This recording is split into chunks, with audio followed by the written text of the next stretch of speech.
ready for some football. I don't know about you. Who else could it be but your man Lou? Yeah. Who else could it be but me, your man, Louie T? Welcome to Thursday Night Football Overtime.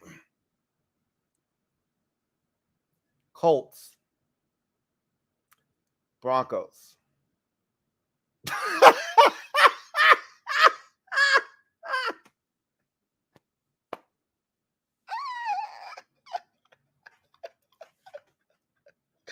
I tried to keep a straight face. I couldn't do it. Oh my God. What a terrible game that was. The funniest part of the game was when Al Michaels tried to convince Kirk Herbstreit that, you know, sometimes the game is so bad it becomes interesting. And Herbstreit goes, no, no, absolutely not.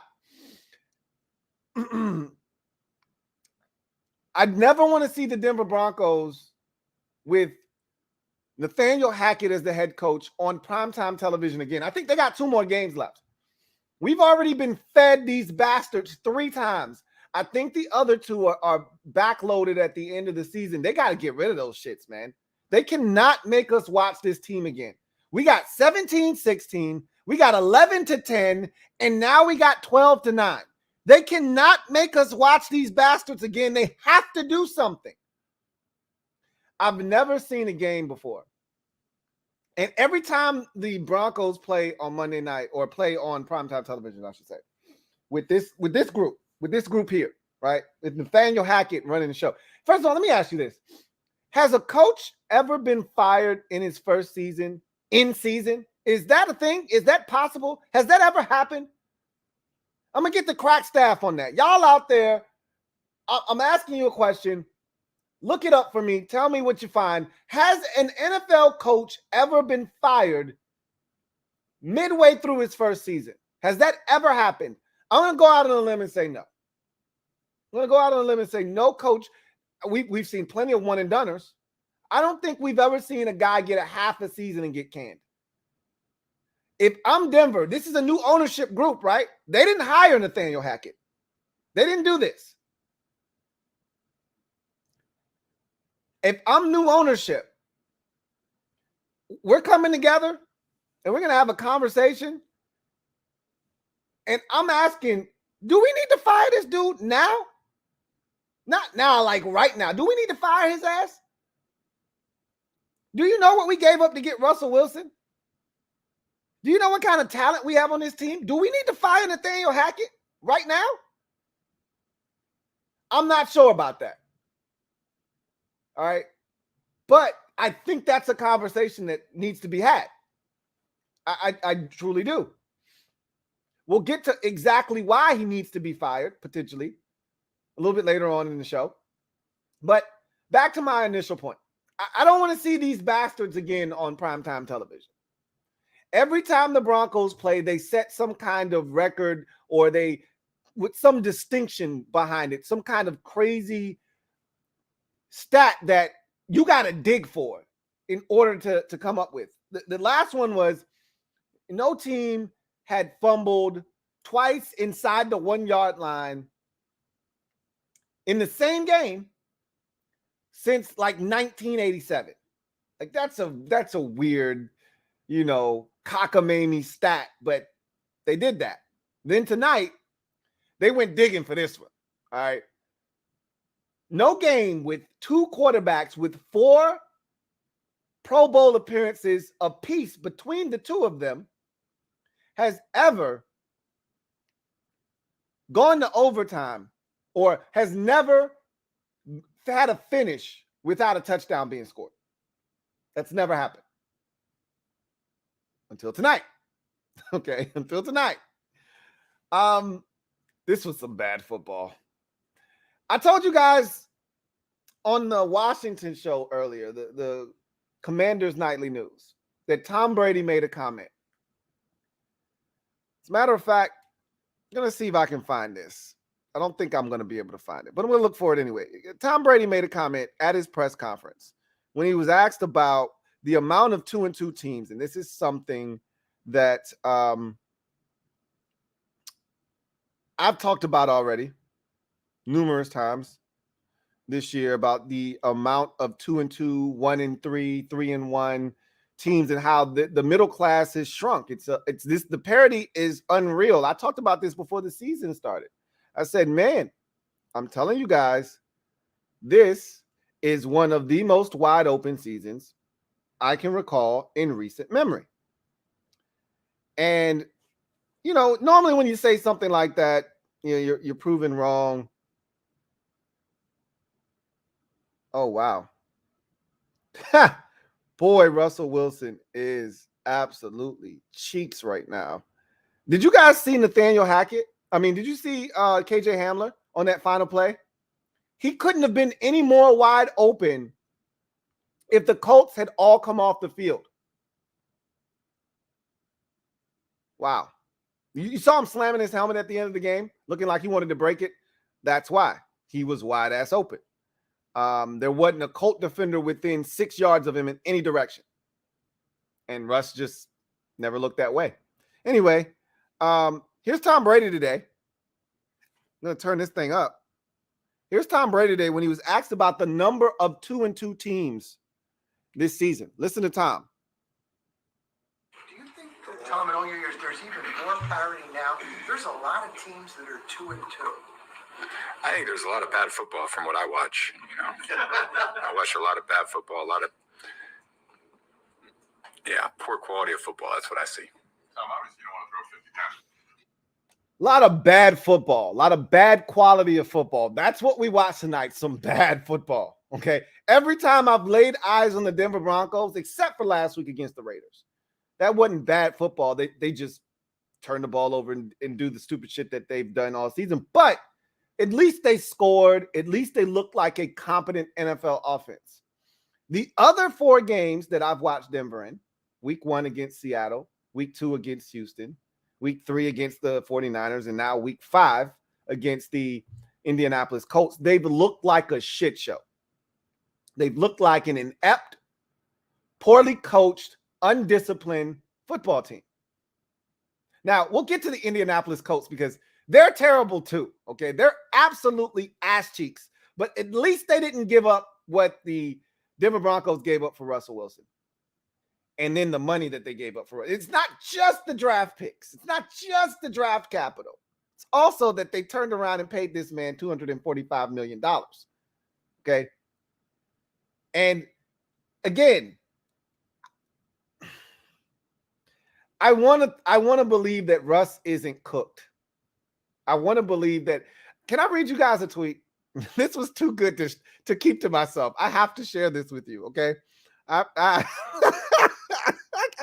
gotta, this is the stuff that you do when the game is boring. You start searching for shit. All right. I need to share this with you guys. All right. Bear with me while I track it down. Okay. This was too good for me to pass up. And I told myself I have to share this with the fam. All right.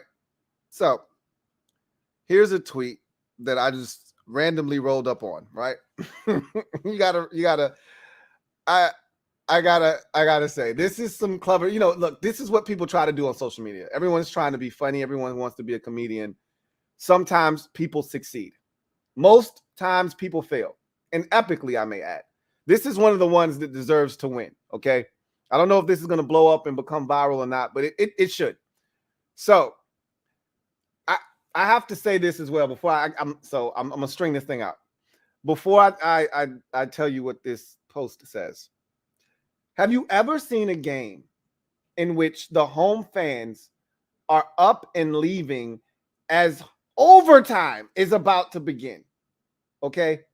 Not the end of the game. It's not halftime. They're not going for a bathroom break. These fans are getting up and saying, enough of this. I'm going home. I've got work in the morning. I don't need this shit. I've never seen this in my life.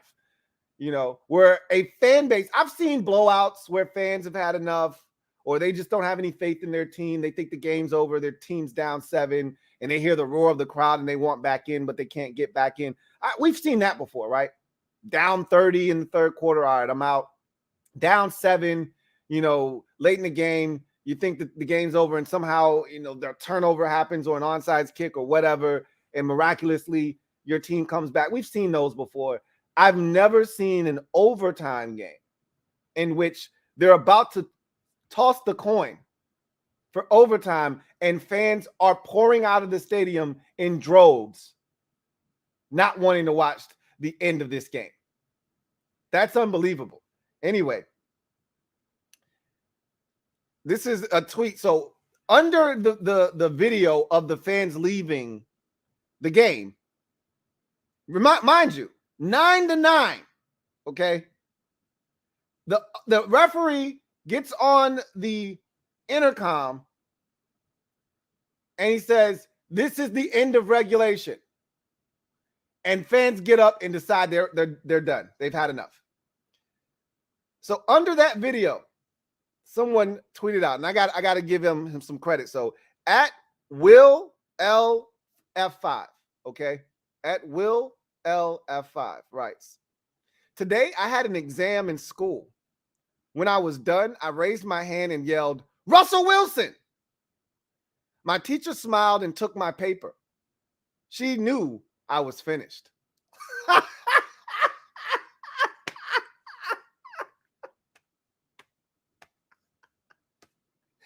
can't tell me that's not funny. You can't tell me that's not funny. I'm going to read it again. "Today I had an exam in school. When I was done, I raised my hand and I yelled, 'Russell Wilson!' My teacher smiled and she took my paper. She knew I was finished."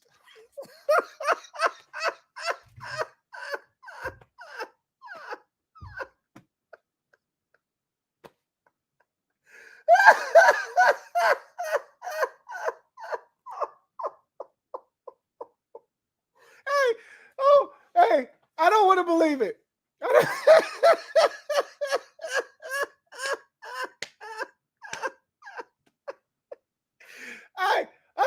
I don't want to believe it, right? I don't want to believe Russ is done, okay?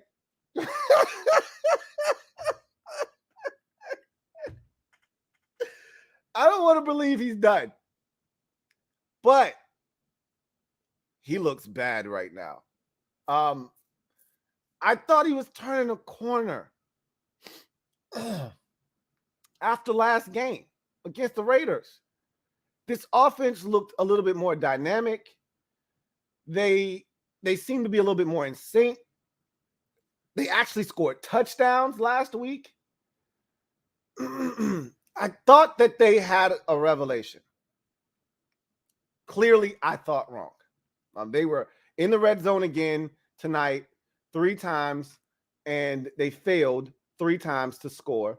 4, I think they were in the red zone 4 times, I think, tonight, because they had the interception, the 2 field goals that they kicked, and then they threw the incompletion on 4th down at the end of the ball game. So they were 0 for 4 in the red zone tonight. They were already going into the game 3 of 10 on the season. So now they're 3 of 14. I don't know if I would love to know what is the worst red zone percentage in NFL history. They're definitely on pace for whatever that is. I can't tell you what it is, but they've got to be on pace for that right now. What they're doing is amazing in the red zone. I am absolutely, because even the worst red zone offenses find a way in. Right now, 1 out of every 5 times they get in the red zone, they score a touchdown. Even the worst red zone offenses get lucky 1 out of every 4 times, like 25%. Even the worst red zone offenses, they're getting in 1 every 5 times right now. I can't wrap my brain around that.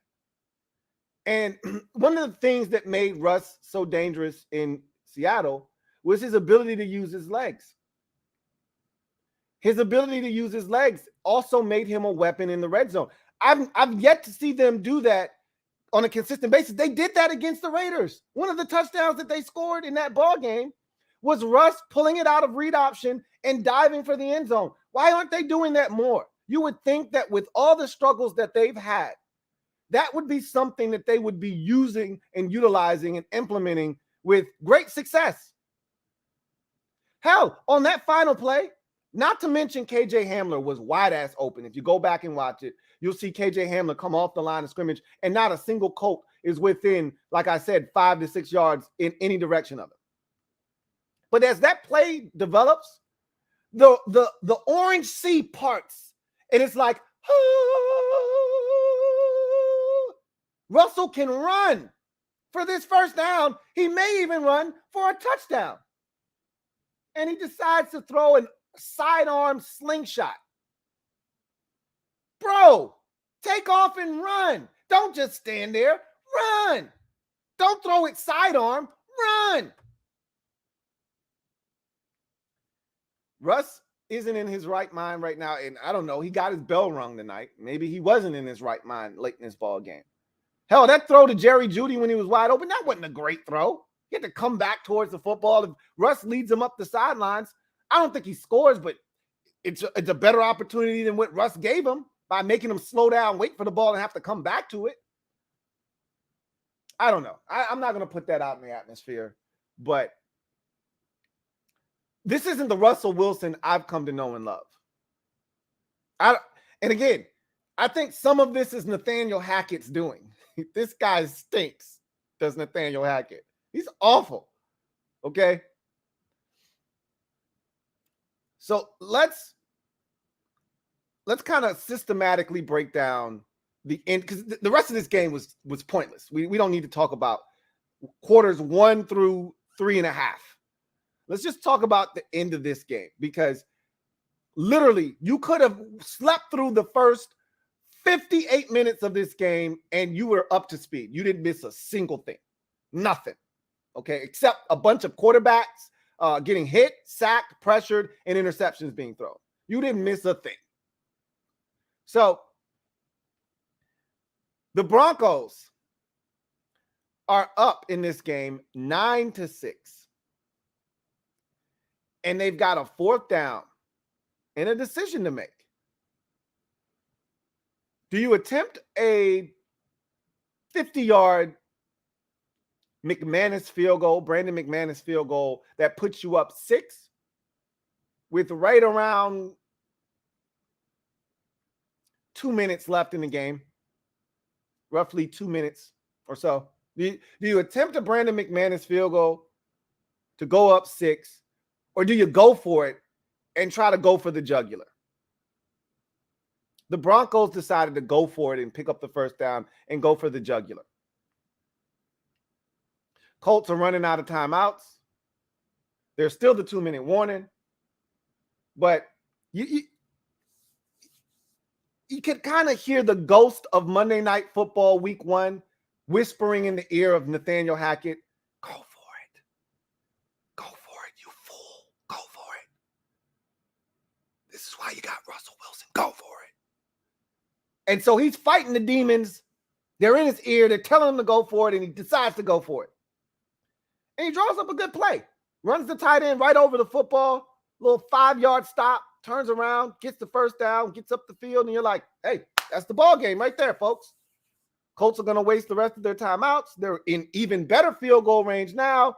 All they have to do is just run the football. They don't have to throw it a single time the remainder of the game, because as we've seen, if you were dumb enough, me, I'm guilty, of watching this entire game start to finish, then you know the Indianapolis Colts are not, I repeat, not going to score a touchdown tonight. They are not going to score a touchdown tonight. So at this point, there is no reason to throw the football the remainder of this game. It is over. You run it 3 times, you force the Indianapolis Colts to use their timeouts, and you kick a field goal. And Russ even rolls up and threw it out to the receiver, Cortland Sutton, when it was a run play, cool, fine. And I told Cortland, I said, Cortland, behave yourself. He has the nerve after he stiff arms Stephon Gilmore, who ultimately made the tackle on the play. He stiff armed the shit out of him, but he still made the tackle. He has the nerve to get up and do he's too little. I sunned him. He's a little boy. And not only did Stephon not let go of that leg, he stretched that groin out pretty damn good. Cortland Sutton came out of the game holding his damn package. He's little, huh? Hey, store that away for later, all right? So I'm like, Russ, why are you even throwing the rock, bro? Why? Why? But okay, that's a nice little 8-yard completion. You know, run it again. Get a first down. This thing's pretty much over. 2-minute warning happens. They start using their timeouts. One more first down would end this game, but you don't need the first down. It's not important. Run the football on this 3rd and 5. Waste 40 seconds. Call a timeout. Send Brandon McManus on the field. Let him kick this chip shot field goal. Let us go up 12-6 and let the defense finish what they started. That's what any rational NFL fan watching at home is thinking. Oh, yeah, this game's done. I'm getting ready to set up for the overtime show. I'm putting in the score. I'm putting in the stats. I'm setting everything up because I know this bitch is done. There's no way Nathaniel Hackett's ridiculousness can F this one up. And then he sends in a pass play. Nathaniel? What is his middle name? You get your whole government called when you do stupid shit. What is Nathaniel Hackett's middle name? We're going to find out tonight. Let's see. Nathaniel Hackett.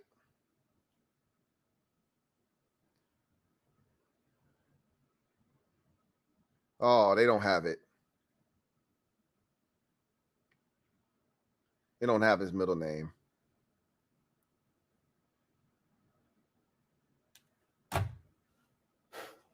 He's lucky. But anyway, he throws a pass.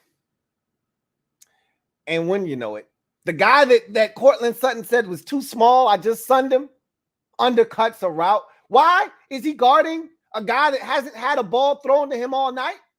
Because Cortland Sutton's ass isn't in the game because he's nursing a groin injury that he got from the guy that he said was too small that stretches shit out. He picks the goddamn pass off. And in my mind, I'm thinking, you know what's going to happen? They're going to lose this game in regulation behind this shit. The Colts are going to go down and they're going to score a touchdown on Nathaniel Hackett's head, and he deserves it. He deserves it. The nerve of this peasant. He deserves it. And you know, I got a Nathaniel Hackett axe to grind after what happened in week 1. So you already know I'm sitting here with a shit-eating grin on my face. I hate losing. And I picked the damn Broncos, but I'm willing to take an L at his expense so that I can see him look like a damn ass clown on national television for a second time. So I sat back in my chair and I said, hey, Matt, you got another one of them fourth quarter things in you, bro? You got another one? He's like, I got something. I don't know. We'll see. I got at least a field goal in me. I said, well, make it happen. He's like, all right, I'll see what I can do. And then it was the Matt Ryan, Alec Pierce show, starring Matt Ryan. All right. He's no longer Matty Ice, but he's Matt Ryan, and that's still damn good. And he took him down the field. They start handing the rock off to this Jackson fella from Duke, and he's zigzagging up the field. And I'm like, oh, really? You really about to go ahead and get this touchdown? You couldn't do shit all night long. And now the game's on the line, and y'all ready to go get in the end zone. And then bad teams do bad team shit. And it never, ever fails. Bad teams do bad team shit. So the play clock is winding down. The Colts are ready to snap the football. But there's a Denver Bronco. Nick Bonito is injured. And so they have to tend to Nick Bonito. The Denver Broncos have to use a timeout. And so Matt Ryan, a veteran, decides to use this little break in the action to go over and talk it over with his head coach, Frank Wright. But in doing so, this ref's like, look, you ain't got no timeouts. You weren't supposed to go over there. We didn't tell you to go talk to your coach. We marked the ball for play. Bro, we winding the clock. Matt's like, hey, man, pump that shit up. Pump it up. Give me my 25. The referee's like, bitch, you got 4 seconds. You better snap that shit. Delay a game. At that point, I'm like, okay, field goal. And I was actually looking at Chase. Chase McLaughlin looked scared out of his mind. The man had his eyes closed. He was like, please don't. It reminded me of when you're in school and you don't want to read that paragraph in science class. You know, the one with all the big ass words, right? You don't want to read that shit. You're in geology class or some shit, a whole bunch of big ass words. You're like, man, I'm gonna F this shit up. Please don't make me read this paragraph out loud. And so you try not to make eye contact with your teacher. Look every which way. You look like you're focusing, and she still calls on your ass. And now you stumbling through this paragraph, trying not to sound like you are illiterate and you can't read. That's what Chase McLaughlin looked like. Like, please score this touchdown. I don't want to kick this field goal. But he made the field goal, and hence we go to overtime, and the fans started to leave. They didn't want to watch any more of this shit. And I thought to myself, all of this could have been avoided if Nathaniel F. Hackett had just run the football on 3rd and 5. He decided to let Russ cook. Russ is out here burning shit on the stove. Stop letting Russ cook. He's burning shit. I'm not buying no more groceries for him to burn. The heat is way too high. He's not watching the food. He's not lubricating the pan. He's burning shit. Stop letting Russ cook. This shit is not edible. Run the football. Your defense is out here kicking ass. Go up 6 and go home happy. I say this all the time.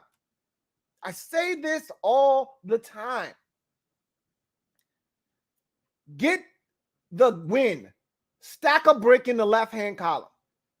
Rarely do we come back 5 weeks later and flip the brick over and look at the score and analyze what it was and what kind of a game it was.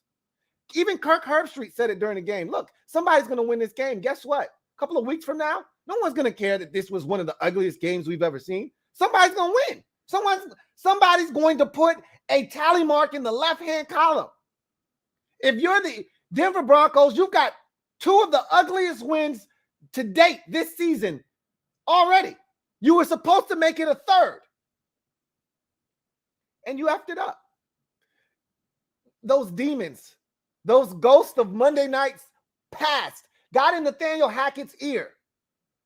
And instead of him doing the thing that lends itself to getting a win, he wanted to prove himself right, prove everybody else wrong, that, hey, we can score in the red zone.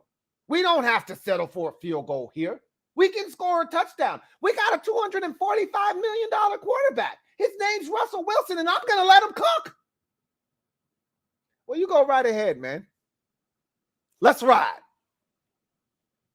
I'm not getting in the car with your ass. I'm not riding anywhere with you or Russ. Y'all trying to kill me with bad food and poor driving. I'm not riding, and I'm not letting Russ cook. All he had to do was settle for the field goal. Now we're going to overtime. It's 9-9. Colts win the toss. They get the football first, and they're putting together a nice little drive here. They're in the Broncos' territory. It's the best drive I've seen them have outside of the final drive of regulation. This is the best drive I've seen from them probably since the first half of the game. And, of course, in bad team fashion, drive stalls out. And at the end of the drive, Matt Ryan's like, look, I'm just not going to get sacked. I'm going to throw this bitch in the 15th row. I'm not taking a sack, and we're going to kick this field goal. And McLaughlin comes on the field, kicks the field goal, gives them the 12-9 lead. And I'm thinking that's probably going to end up being enough. I didn't think Russ and company were going to come back down and do anything.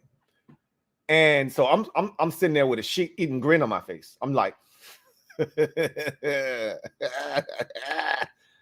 Little did I know there was still more left in the Nathaniel Hackett effery bag. He wasn't done yet. He still had more goodies in his effery bag. So the Broncos get 2 snaps. And boom, a screen to Melvin Gordon III. They're out the midfield, and then boom, a pass to Jerry Jeudy, and they're inside the Indianapolis Colts 20-yard line, which is a house of horrors. Had he stopped at the 22-yard line, they may score a touchdown. But because that next snap started with the Broncos inside the red zone, you knew they were doomed. They were doomed. And so they get a nice little piece of change on first down. I think they got a gain of like 6 on first down. They ran it on second down again after running it on first down. And I want to say that the first down play was a minimal gain or a no gain. The second down play was when Melvin Gordon got upended, but he leaped in the air and ended up spilling over and getting like a gain of 6 or 7, and it made it 3rd and like 3. Of course, they ran it again with Melvin Gordon. He got 2 or 1. If he got 8 on that one play, then he got 1, and it set up a 4th and 1. And I'm thinking, what are you going to do? And you know that ghost of Monday Night Pass is in Nathaniel Hackett's ear saying, you better not go for no field goal, you bitch. You better goddamn go for the win. You better go for the win. And I'm saying, you better kick this goddamn field goal. You about to lose this game. You better kick this field goal. And in my mind, I'm thinking, if you kick this field goal, your defense probably goes on the field. They get a stop. They get great field position. And you go down and you kick a walk-off field goal with Brandon McManus and win this thing 15-12. That's what I'm thinking in my head. Just take the field goal, dude. But at the same time, I'm like, man, scared money don't make money. It's 4th and 1. You right here. But I'm also thinking, bro, y'all are 0 for 3 in the red zone tonight. You're 3 of 13 on the season. You probably should kick this field goal. And I'm thinking every time, because then Indianapolis took a timeout, then Denver took a timeout. They acted like this was the NBA. You know how in the NBA, one team calls a timeout, and then or the team that has the ball looking to try to win at the buzzer, they call a timeout, and they got another timeout left. And so they go to inbounds the ball, and they want to see what the other team defensively is doing. So they come out, they see what the other team is doing, then they call another timeout. All right, this is what they're doing defensively, so this is what we're going to do. I'm like, why are you calling another timeout, Denver? Indy just gave you a timeout. You had a chance to talk this shit over. And what I saw was 2 dudes that had no clue what they wanted to do. Nathaniel's asking Russell what he wants to do. Russ is like, yo, I don't know. I mean, we should run it, but I mean, I think you should let me cook, though. He's like, I don't really know if that's a good idea, Russ, but I didn't let you cook on Monday night in week 1, so hell, go ahead, man. Have at it.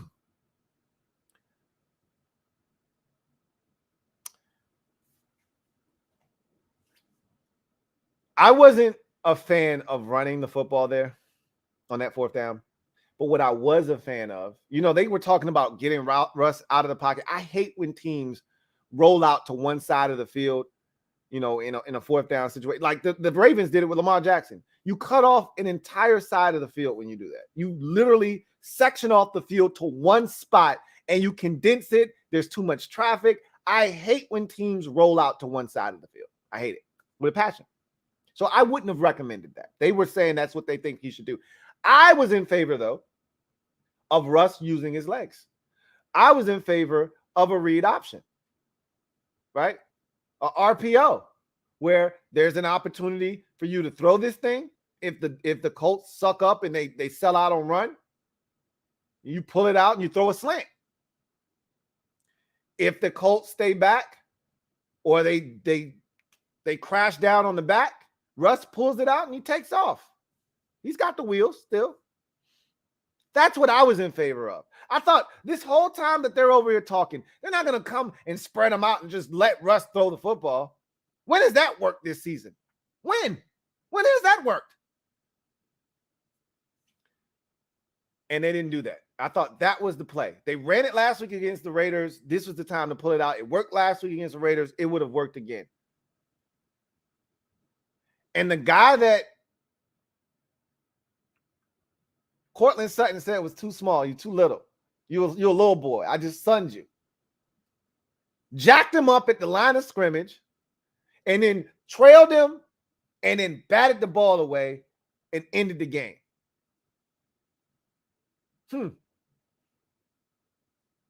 Interesting. Who's the son now? Have you guys found out yet? Has anyone ever been fired midway through their first season? We've seen guys quit. I think Bobby Petrino quit in his first year in Atlanta. I think that was his first year and took a college job. Nick Saban was the second year in Miami, right? It wasn't the first year. It was the second year in Miami, I think. I'm not sure. But those guys left on their own volition, right? They didn't get fired. They took a college job. They realized this NFL shit is not for me. But has anybody actually been fired in their first season? I don't know. I'm just going to tell you. Nathaniel Hackett is the worst coach in the NFL right now. He's terrible. And it's a shame because that defense is good. Damn good.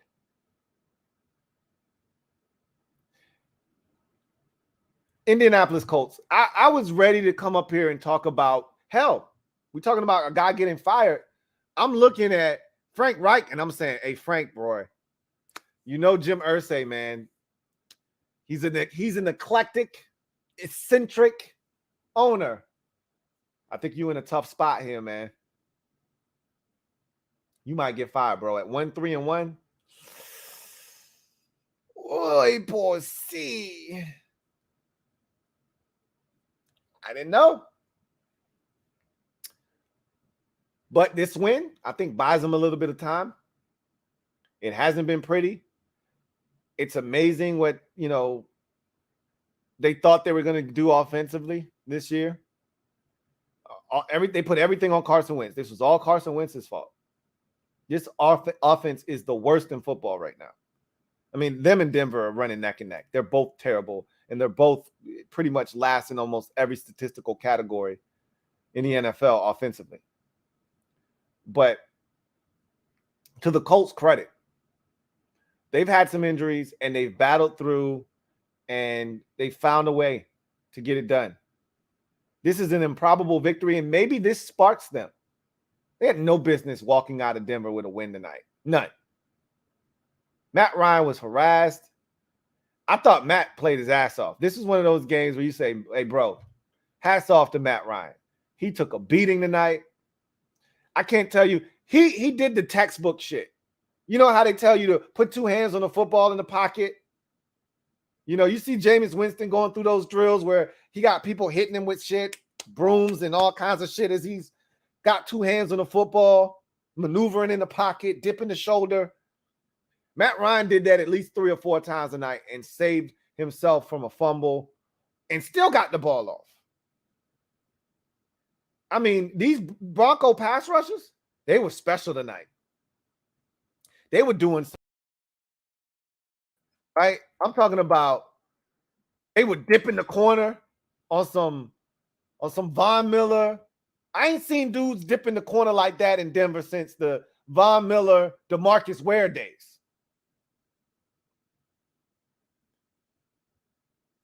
The Browning kid from Baron Browning from Ohio State. I was like, you ain't look like that at Ohio State. You look like a first-round pick tonight. But they didn't use him that way at Ohio State. They dropped him into coverage a ton, had him off the ball. You got to see his explosiveness tonight. And boy, they were putting pressure on Matt's ass. But Matt hung tough. It wasn't pretty. There was no Jonathan Taylor tonight. It was like it was against Jacksonville. It was all on Matt. And that game didn't go well. And for 3 and 7/8 quarters, this game didn't go well. But when they needed him most, still under duress. The first pass of that last possession of regulation, Matt's throwing his ball as Nick Chubb and Bradley Chubb is hitting his arm. That ball comes out fluttering. And somehow Alec Pierce reaches in front of the defensive back and takes the football from him and catches it. Matt was battling, man. And I talked about Alec Pierce last week against Tennessee coming alive, and I said, man, this young fella's starting to get it. You saw it again tonight. What do you have? He was Matt's favorite target. I'm going to say he was targeted 12 times a night, and I'm going to say he had 8 catches for 97 yards. That's my guess. Let's see what we got. 8 catches, 9 targets, 81 yards. I was close. So he just made every big play, it seemed like, for them. And then the Jackson kid got a couple of nice little runs in there, and they found a way to get it done. And you have to credit Indy's defense too, right? Like, this was a night where, and it's been this way all season long, and they did it again without Shaq Leonard, who was unable to play due to the concussion. He hasn't really been in the lineup. He finally comes back for the game against Tennessee, and he gets a concussion. So he was out for this game. And, you know, Bobby Okereke and that whole entire group, DeForest Buckner, they got some dogs on the defensive side of football. That kid from Yale, that safety, he made some plays tonight. How about that moon ball Russ threw up? Like, the Broncos invent ways to lose football games. You're in field goal range, Russ. And on third down, you get a little bit of pressure. You decide to throw a jump ball off your back foot to the safety. Nobody's around.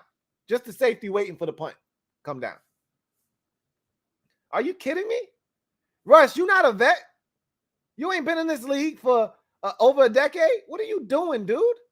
You know better than that shit. I was so disappointed with Russ tonight.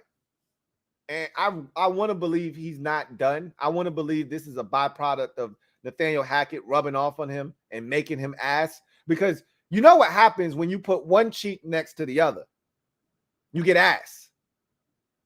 And so Nathaniel Hackett is cheeks, and Russ is looking like cheeks right now. You put them together and they're ass cheeks. I'm worried for Russ. He needs to separate himself. It's not looking good, though. Because, again, this isn't the Russ that I had come to know and love. Maybe Seattle knew something. Maybe they knew. I don't think they knew a damn thing. I just think that Nathaniel Hackett's funkiness is rubbing off on Russ, and this shit is going downhill.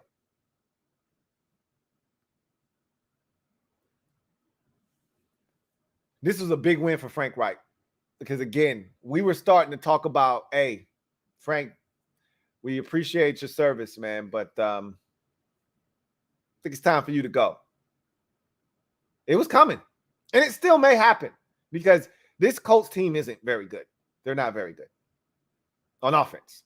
Let me check that. They're not very good on offense. They're not going to score a bunch of points. They're not going to light up the scoreboard.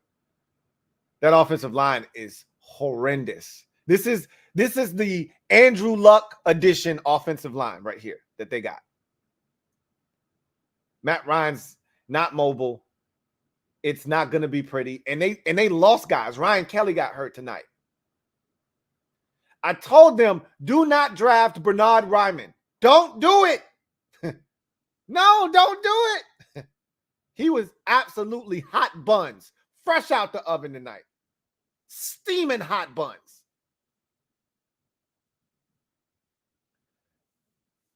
But they've managed to beat 2 AFC West teams in the Chiefs and the Broncos. They're 2-2-1. And in a division that is as wide open as it gets in the NFL, they're a half game out of first place. Or are they in first place at 2-2-1? Does that one tie give them percentage points over the 2-2 teams? I think it does. So technically, I think they're in first place. I think. I don't think it's sustainable, though. I really don't. I don't think this model of football is sustainable. They should be 0-4 right now. Wait. They should be 1-4. They earned that game against the Chiefs. They should be 1-4. They should have lost to the Texans. They were down 20-3 in the fourth quarter of that game to the Houston Texans. And they rallied back and tied that game in the fourth quarter. And then you could argue they should have won the game. Their kicker missed, and they got rid of him the next day in Rodrigo Blankenship. Never, ever hire a kicker with rec specs. Never. They learned the hard way. So you could argue they could have won that game, but they were down 17 in the fourth quarter. They had no business even being in the game. They shouldn't have been in overtime. And they had no business winning the game tonight. None. But Russ was Russ tonight. He was special, man. He was extra special. And we know Nathaniel Hackett, man. He is a jewel of a head coach. So, that was bad. And as a Washington fan, I'm like, you had to go put that shit on before us. You know everybody's looking at next week's game and saying, oh, my God, we got to watch that after we just watched this? And I'm saying, oh, my God. The Bears can't score. Washington can't score. You may be in for a disaster next week, too. And I'm like, this had to happen right before us? Now they got everybody looking at us sideways like Bears and Commanders? I got to watch that shit next week? I had people on social media like, hey, I need my Amazon Prime money back. I need my subscription back. I didn't sign up for this shit. I'm like, wait, give us a chance. Give us a chance. But in my mind, I'm saying, hey, if I were y'all, if I wasn't a Commanders fan, I'd be like, man, I don't want to see that shit next week. I didn't want to see this shit this week. That's what I was thinking about this game. I was like, oh, great. A game that I didn't want to watch in the first place that lived up to everything I thought it would by being a trash-ass game now is going to actually play extra time. Excellent. Just what we all wanted. More football in a game that has been absolutely horrid for 60 minutes. Now you're going to make me watch another 10 minutes, potentially. Great. And Washington and the Bears are next week. Excellent. I'm just going to apologize in advance. What I won't apologize for is winning like the Colts won tonight. I won't apologize and I won't say sorry for that. If we win a 15-12 stinker next week, I will not apologize. I'm not giving this shit back. Okay? As a wise man once told me, we get paid for the attempt. You ain't never getting your money back. Next week, we are trying to go and get a win. I don't give a shit what it looks like. But after watching that, I was like, damn, that don't make next week's game seem any more appealing.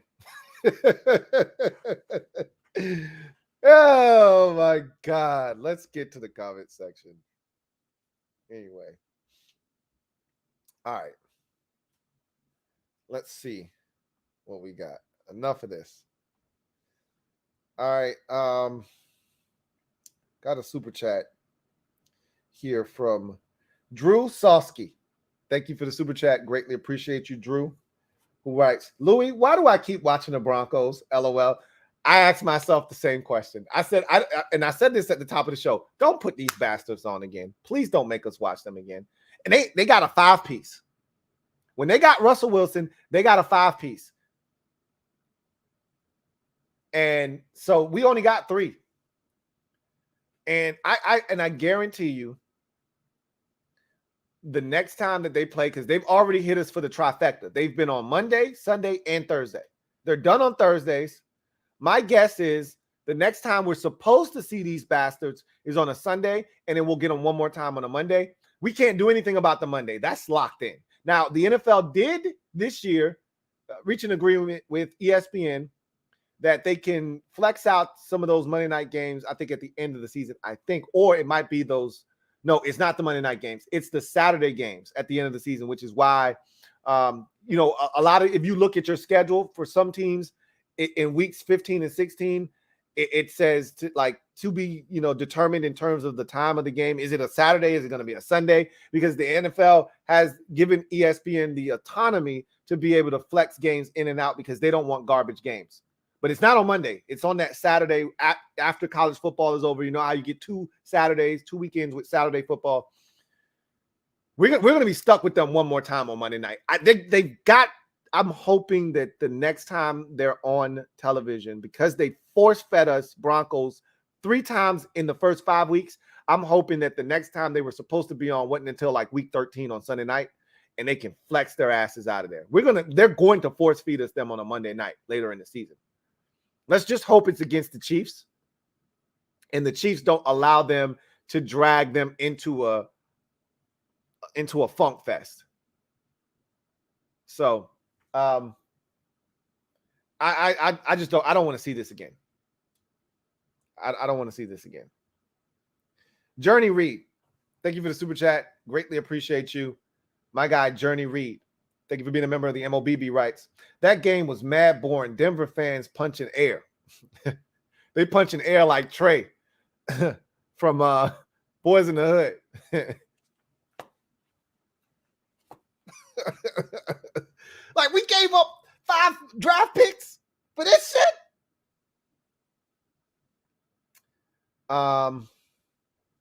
Big Money Sonny, thank you for the super chat. Greatly appreciate you. Thank you for being a member of the MOBB. My guy, Big Money Sonny writes, funniest part of the game is the post game, Lou. Dick Sherman Helmsley is trolling Hustle Wilson. Run the damn ball.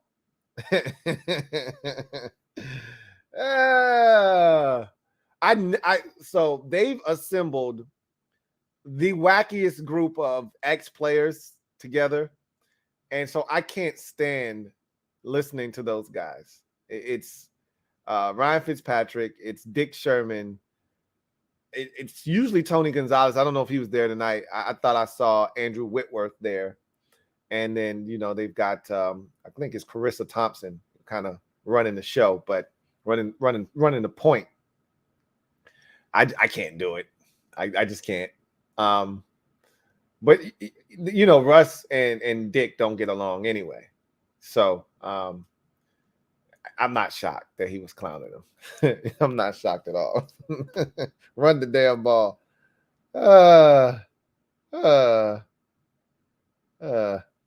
Mutib Khan, thank you for the super chat. Greatly appreciate you. Mutib writes, Urban Meyer was fired in season. LOL. Was Herb fired in season? He was. You're right. Herb was fired in his first season last year. He was fired. I always do this, and I always say this jokingly, right? I say, well, I always say something, and I'm like, I don't know if this has ever happened before. And then somebody in the comment section, well, actually, Louie T, it happened in 2018. And I always say that, but I really didn't think that anyone was fired in their first year. And lo and behold, it happened last year with Urban Meyer. It was Herb. I forgot all about that in Jacksonville. He was so bad, and he was doing stupid shit. That's right. He didn't finish the year. Wow. Hey, it turned out well for Jacksonville. I'm not saying. I'm just saying, if I'm Denver, this is a really good job here. This is a really good team, a really good roster. You got a ton of talent on both sides of the football. Hey, don't waste your time here with a guy that doesn't get it. Okay? Some guys are just better off being positional coaches and coordinators. Aaron Rodgers loves Nathaniel Hackett. Let his ass go back to Green Bay and be Aaron Rodgers' best buddy. He doesn't seem like he's cut out for this job as a head man. But again, we'll see. Damn, you guys are right. Herb, last year. Who would have thought? John Livingston, thank you for the super chat. Greatly appreciate you, my guy, JL Smooth. Thank you for being a member of the MOBB Rights. Hate to say it, Russ looks washed, Lou. They just gave him $245 million. Hackett stinks, but he's not making these terrible throws. Hamler was open. He was open. And I don't care what you say about Russ being done, and he may be done. I can't deny that. Russ did not look good tonight and hasn't really looked all that sharp this season. And keep in mind, and I have to continue to remind myself with Carson Wentz the same thing. When you've had a guy in the same system in one place for a long time, as Russ was in Seattle, and he had different coordinators, but every coordinator that came in there tailored the offense to Russ's strengths. They would always have a check down right on the sidelines. They would always, have the read option be a part of the offense. Everybody came in and catered to Russ's skill set. When you go somewhere and you have to learn a new offense, it's tough. It's not easy. So, Russ is still learning this offense with Nathaniel Hackett. But Hackett, again, I don't take the blame off of Russ. Russ was awful tonight. He hasn't been good this season, period. However, Nathaniel Hackett, you can't tell me that you're 3 of 14 now in the red zone, and that's on the players. As a coach, you have to find a way to get this thing going in the right, and you got to score points. You're an offensive-minded guy. It'd be one thing if this were Matt Eberflus and the Chicago Bears, and it's a defensive-minded coach, and his offensive coordinator stinks. Okay, shit happens, right? At least the defense is good. You're a defensive-minded guy. Makes sense. This is an offensive-minded head coach, and he can't score points. That's problematic for me. And to me, in the red zone, it's less of X's and O's. It's more about Jimmys and Joes when you get down in the red zone. And the Broncos have plenty of Jimmys and Joes that can get open. So I really don't want to hear the excuse of, oh, Russ had this guy open or that. Now, on that particular play, Russ had a receiver open, and he could have run. And he could have ran for the first down. So something positive should have happened for Denver on that play. But that wasn't because, Nathaniel Hackett drew up a great play. That's because the Colts blew coverage. Either way, both of them are to blame. Both of them are at fault. None of them have been good. Neither of them, rather, have been good. And it's enough blame to go around. But I don't want to admit it, but Russ looks like he may be done. And we've done this before with future Hall of Fame quarterbacks. We've done it with Brady at least 3 times in his career. At least 3 times when he was in New England. We pronounced him dead. Dead, I tell you. I remember that Monday night game, that fateful Monday night game against the Kansas City Chiefs. It's an epic photo of Brady sitting on the bench with his head down, bunch of Gatorade cups on the ground, crushed up. They just got their ass handed to them, 40-something to like 10 on a Monday night. And everybody, and I was included, I said, oh my God, ding dong, the witch is dead. The evil empire is over. Say goodnight to the bad guy. You'll never see one like this again. Shit is over. And they won the Super Bowl like 10 weeks later. I'm not saying that's what's going to happen with the Denver Broncos. I'm just saying, I'm willing to put a lot of the blame on Nathaniel Hackett. And I'm less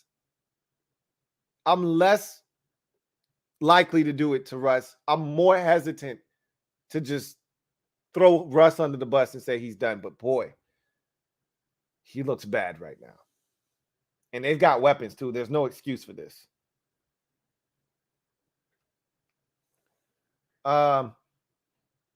Burger the Butcher. Thank you for the super chat. Greatly appreciate you. Burger the Butcher writes, Russ was cooking those chitlins. Well, those shits stink.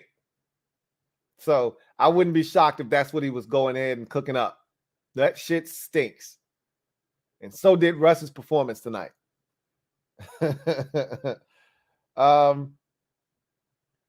Alex, thank you for the super chat. Greatly appreciate you. Alex writes, woo! I didn't want to trade for Russ, but I thank him for saving the Eagles from themselves because he didn't want to be on the East Coast. LOL.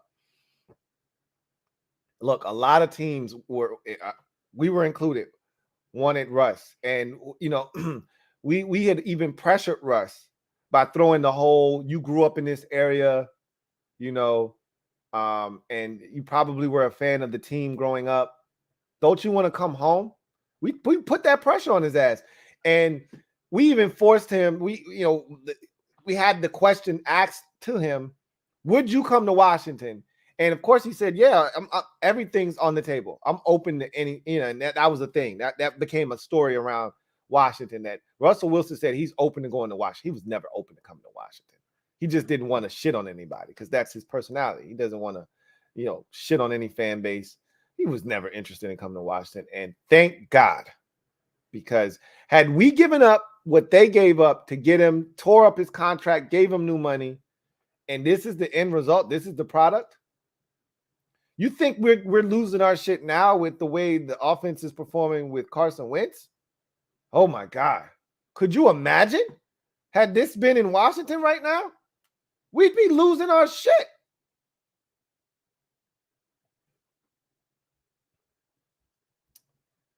So, yeah, Alex, he saved you. He saved us and anybody else that was interested. And you know what, though? Alex, I'll just say this. You put Russell Wilson in Philadelphia with the roster that you've built, and maybe you're not able to build that roster because you would have spent a ton of money on him because you would have tore his contract up and gave him new money. So you probably don't have James Bradbury and some of the other guys that you were able to acquire during the offseason. But you put him on the team with A.J. Brown and Devontae Smith and Dallas Goedert and Miles Sanders, and you spread that offense out and you give him the offense that you have. I think he's kicking ass in Philadelphia, to be honest with you. I don't think you're seeing this Russell Wilson. I think Nathaniel Hackett's funk is rubbing off on him. I'm really being honest. You put him in Philadelphia, I think he's fine. Red Wings 01. Thank you for the super chat. Greatly appreciate you. Thank you for being a member of the MOBB, who writes, didn't even watch this game, and the box score alone told me all I needed to know. Only plays I saw were Nyheim Hines' injury, blocked field goal, and final interception. Well, you saw the whole game, but you missed the fun at the end. But you didn't miss anything. You didn't miss a single thing. And you actually saved yourself 3 hours. So, good man. That's a good choice. I don't know what you did with those 3 hours, whether you spent that sleeping, watching preseason basketball. I don't know what you did with those additional 3 hours that you picked up, but it was better than probably watching this game, whatever it was. Silver V, thank you for the super chat. Greatly appreciate you. Silver V, thank you for being a member of the MOBB, writes, Todd Haley got canned for Romeo Crennel for my Chiefs, but it was like week 10. Crossing my fingers that Denver keeps Hackett, LOL. He makes Anthony Lynn look like Vince Lombardi. Oh, my goodness. But see, Todd Haley was not a one-and-done coach, though. Todd Haley got fired in season, but I think Todd Haley was in Kansas City for like 3 or 4 years before he finally got fired. We've seen coaches get fired in season. That's not new. I'm talking about year one, you get fired. And I know Todd Haley was there for multiple years because that was during the Matt Cassell era in Kansas City. And Todd Haley was there for multiple years.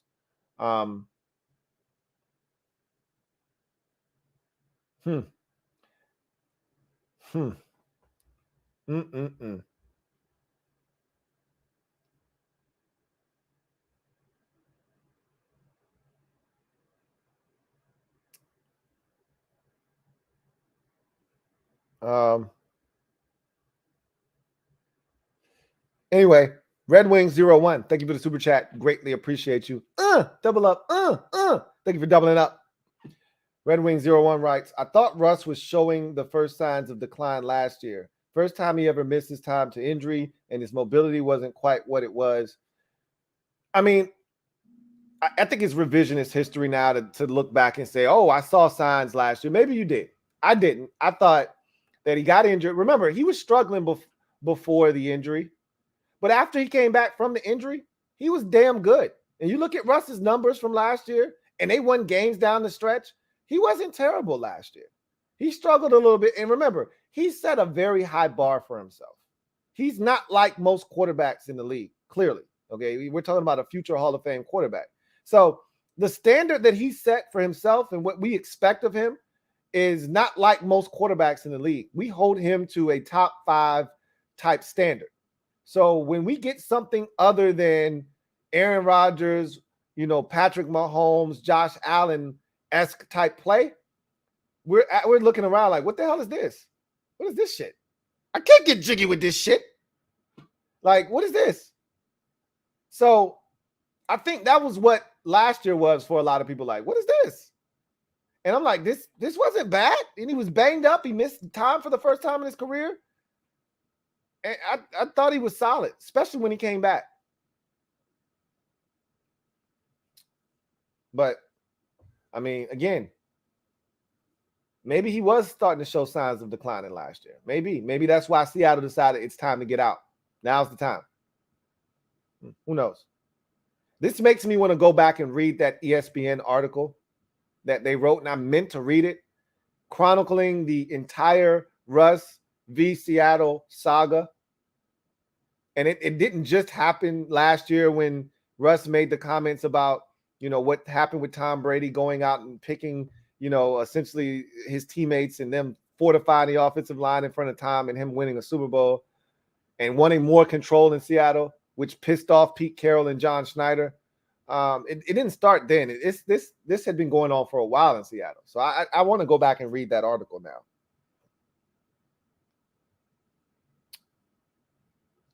Red Wing 01, thank you for the super chat. Greatly appreciate you. Who writes, I was a bit skeptical of him this offseason, but I didn't think he'd fall off a cliff like this. And I don't know if it's him or Hackett or a combo of factors. I think it's both of them. I think it's Russ trying to acclimate himself to this offense and adjust to Nathaniel Hackett's play calling. Because I don't think Nathaniel Hackett's play calling, like, it reminds me a lot of the shit that I'm seeing with Washington, with Scott Turner. It just seems uneven. A lot of what they're doing doesn't seem like it's – I don't feel like it's a good mixture of what Russ needs, essentially. But again, I could be wrong about that. And this could be the perfect offense for Russell Wilson. He's just not playing well. And it's not like they're not moving the football. They moved it in week 1 against Seattle. They just, again, their struggles are in the red zone. They're moving the football. They just, when shit gets condensed and there's not as much field to have to defend, and that's when the shit gets real. Ask anybody, they'll tell you. Third downs and red zone are the two situations defensively that are going to win you or lose you a football game. I talk about it every week on the podcast. If you want to know why a team lost the game, usually you could go to 2 stats. Did they turn the football over, and what was their red zone efficiency? I tell you that every single week. When you see teams that lose, go straight to the red zone and the turnover category and see what they did in those 2 categories. And I guarantee you'll get your answer right there. It's rare that a team that goes 3 of 3 in the red zone, it's rare that they lose the ball game. Unless the other team went 4 of 6 in the red zone. And then you can lose the football game. But it's rare when you see the team that goes 1 of 5 in the red zone, that went 0 of 3 in the red. Okay, yeah, they lost the game.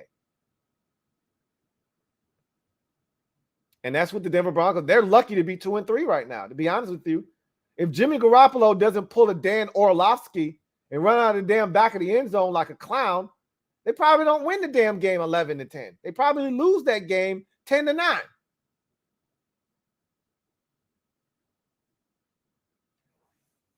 I think it's both of them, but I'm putting most of the blame on Hackett.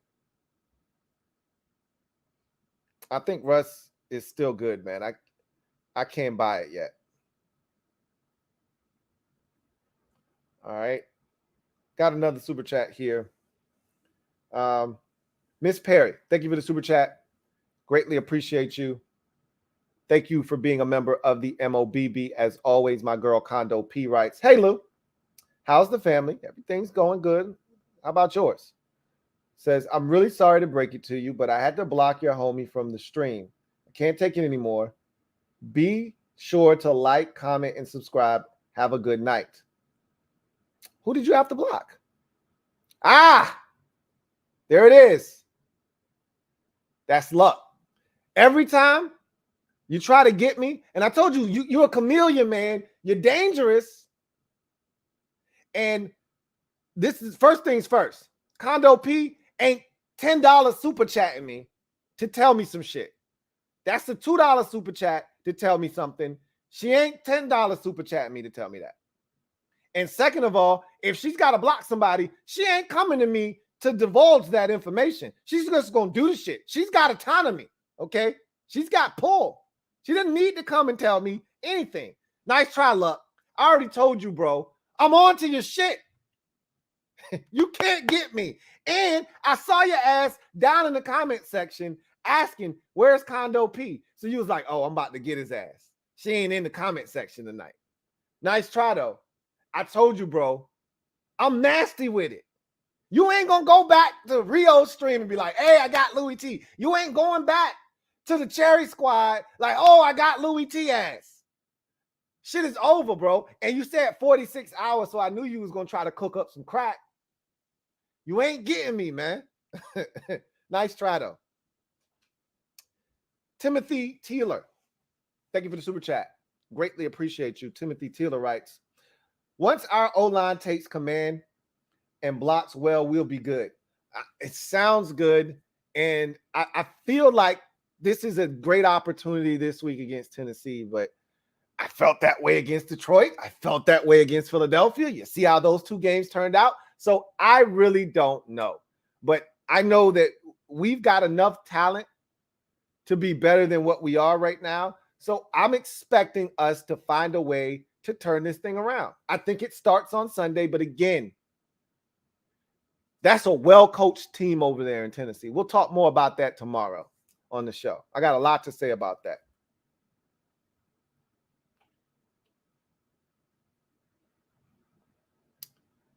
All right. Red Wings 01. Thank you for the super chat. Greatly appreciate you. Red Wings 01 writes, Dick Sherman's heated right now. LOL. Like I said, he's there. There's no love lost between him and Russ. So I'm not surprised.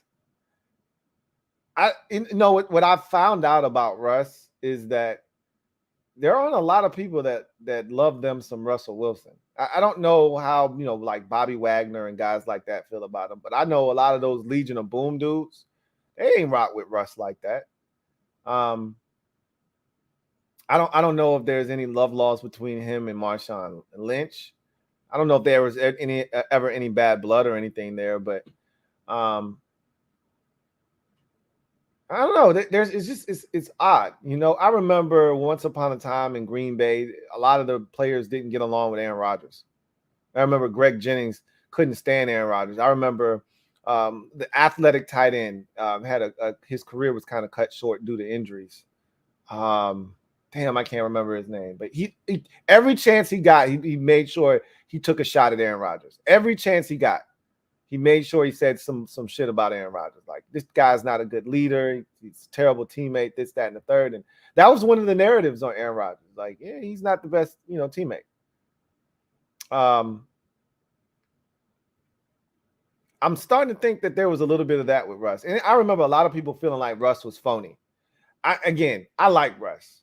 I think he's just a good dude. And, sometimes when you're a good dude and you try to do the right thing, people think you're corny. That's the thing you keep hearing. Like Channing Crowder, always wants to call him corny. And I'm like, bro, you're the definition of a cornball. You shut up. They're like, what are you talking about? You over here talking about how another man's skin looks soft. Like, what are you talking about? You want to call somebody a cornball, but you over here talking about another man's skin, complimenting his skin while he's sitting in front of you? Sometimes there's hate for guys unnecessarily, and I thought that was the situation with Russ, but I don't know. Maybe there's something there. I just think Russ is a good dude, and people just are off-put by the fact that, similar to the way of Tim Tebow, when you're goody two-shoes, right? When you're perceived to be a guy that does no wrong, people want to see you fail, because you can't be that perfect. They're waiting for you to slip up. I kind of feel like that's the thing with Russ. Just a good dude that does things the right way, and people just want to see him fail because he can't be that. He can't be authentic. That can't be who he is all the time. Going to children's hospitals and doing all of this good shit all the time. He can't be a perfect guy. Maybe he is. Maybe he's a really good dude. I don't know. I digress.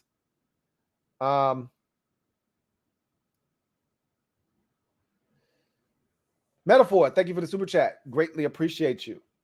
Thank you for being a member of the MOBB. My guy Metaphor writes, Russ out here microwaving in aluminum foil. About to blow the whole goddamn house up with the microwave. Oh, man. I never thought we'd be having these discussions about Russ, man. Never. And remember, I told you I thought Denver was going to win the Super Bowl this year. I was into that whole, new quarterback in a new situation, has won the Super Bowl 2 years in a row. And I said, somebody's going to make it 3. And I think that guy is Russ. I think that somebody is Russell Wilson in Denver. They've got all the pieces. The only thing I didn't consider was who was taking over as the head coach. It never dawned on me. I never thought about who actually was taking over as the head coach in Denver. I just thought Russell Wilson with Jerry Jeudy and Cortland Sutton and Tim Patrick and KJ Hamler and Albert O and, Javonte Williams and Melvin Gordon III and all of these weapons on offense and all of the defensive pieces that they have. And you see how good the defense is. I just figured there's no way he's not going to go over there and light it up. What I didn't consider was who the head coach was going to be. Didn't even cross my mind because they got Russell Wilson. They got all this talent. Who cares who the head coach is? Just get out of the way. Well, unfortunately, it's impossible for the head coach to get out of the way, especially when he's the play caller and the head decision maker. And we've seen he doesn't make smart decisions, clearly.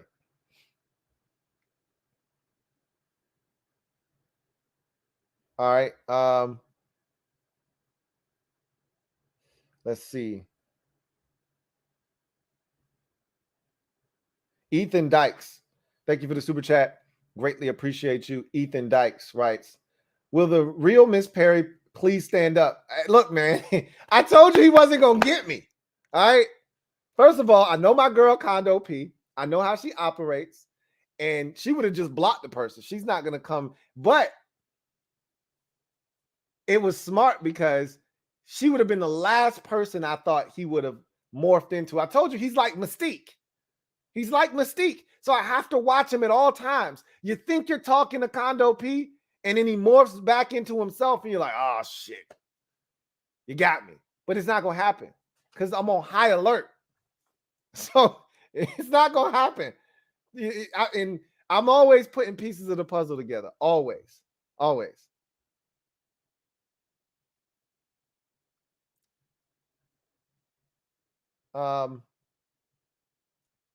And another thing, he had a wrench in the title, right? She doesn't have a wrench in her title. There's a random ass wrench there. But that's, again, as you keep looking at shit, you just realize more and more stuff. But anyway, I digress. He wasn't going to get me. He wasn't going to get me. I told him, you're not getting me again. He got to take that shit over to Rio's channel. He's not getting me. He's not getting me no more. Tony P56. Thank you for the super chat. Greatly appreciate you. Who writes, why Richard Sherman? Why is Dick Sherman and I'm roasting Russ? Post-game, Sherman said, Russ, we paid you $48 million. Where's my money? Then the lady said he needs to level up. Sierra song. Right. Level up, level up, level up, level up, level up. Damn.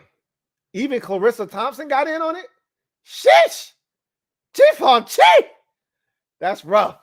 But this is what happens when you are on this stage. Like I thought, look, the boys were hot tonight. Al Michaels, he may not have that 97-mile-an-hour fastball, but that off-speed changeup, that shit is still fire.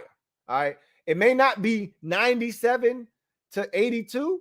That difference may be like 91 to 82, but it's still effective, man.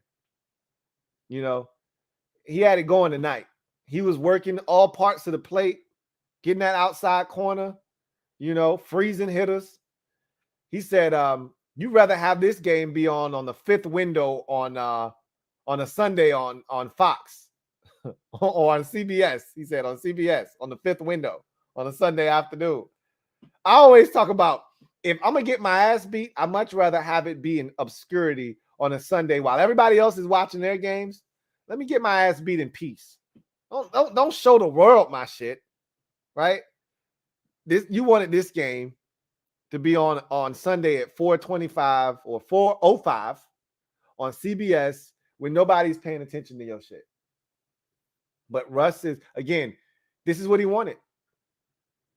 This is what he wanted. He wanted out of Seattle. He wanted this opportunity. He got what he wanted. And a wise woman once told me, be careful what you wish for. You just might get it. He got it. And it's not what he thought it was going to be so far. And again, this could change. And what would be the ultimate comeback story is if they figure this shit out, him and Nathaniel Hackett make a run to the, Super Bowl. They don't even have to win it. If they make it to the playoffs, with the way they look, ain't no way they're supposed to make it to the playoffs. But look, I've said this, and this is why I keep telling Washington fans, this season is drunk. And not the kind of drunk where you wake up the next day and you got a couple stories to tell and you're like, man, last night was a hell of a night. No, this is sloppy drunk, where two people had to help you get home, take your ass up the steps, take your shoes off for you, and put you in the goddamn bed, and you woke up wanting to know, why am I still fully clothed?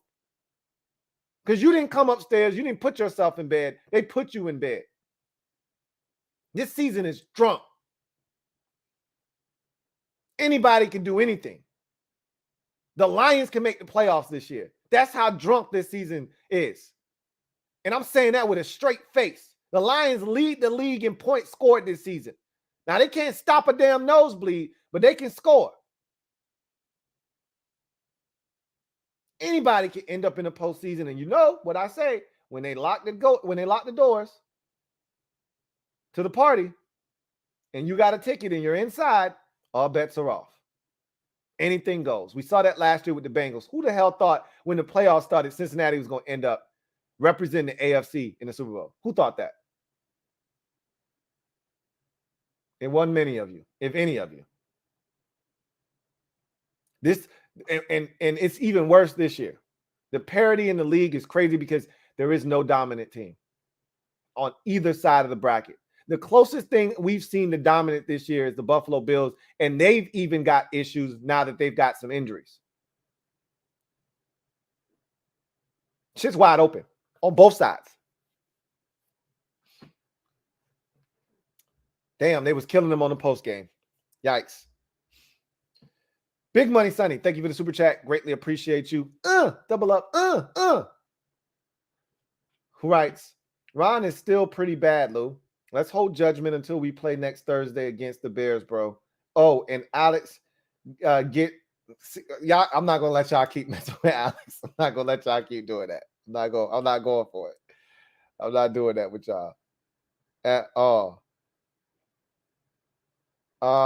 Vincent Coe, thank you for the super chat. Greatly appreciate you. My guy, Vincent Coe, thank you for being a member of the MOBB rights. Surtain is a beast. How he is drafted after Horn, I kept telling everybody, people love to fall for the height, weight, speed specimen, and they fell in love with Horn, JC Horn at the combine, and he interviewed well, and he had all this bravado, and Patrick Surtain is a quiet dude, go about his business. I said, I'm telling y'all right now, Patrick Surtain is that dude. I said, technically, fundamentally, I don't know if I've ever seen a corner more fundamentally and technically sound than Patrick Surtain II. You could tell, like, JC Horn's dad was a receiver. You could tell Patrick Surtain's dad was a corner. Like, this man is as fundamentally sound as it gets. I've never seen a dude, and I talk about the Bozers all the time and how they use their hands, and their hand usage is the gold standard for me coming into the league. I've never seen anybody use their hands the way that the Bozers, especially Joey, coming into the league. I've never seen anything like it. I've never seen anybody be as technical at the cornerback position coming into the league from college as Patrick Surtain. I said, this guy is just as clean as it gets. The only thing I questioned with him was speed. Like, is he really, truly fast? And at the combine, he put that to bed. Or his pro day. I don't know if we had a combine that year. Might have been a pro day. He ran fast. I was like, okay, cool. But at the end of the day, he looks legit. You're not lying. As I watch him, every time I watch him, I say, damn, he's the next dude. He's him. He's him. He's the next big one in the league at the cornerback position. He's that guy. A lot of people love Jair Alexander. Give me Patrick Surtain II. He's the next dog. Certified in the league. All he's got to do is stay healthy.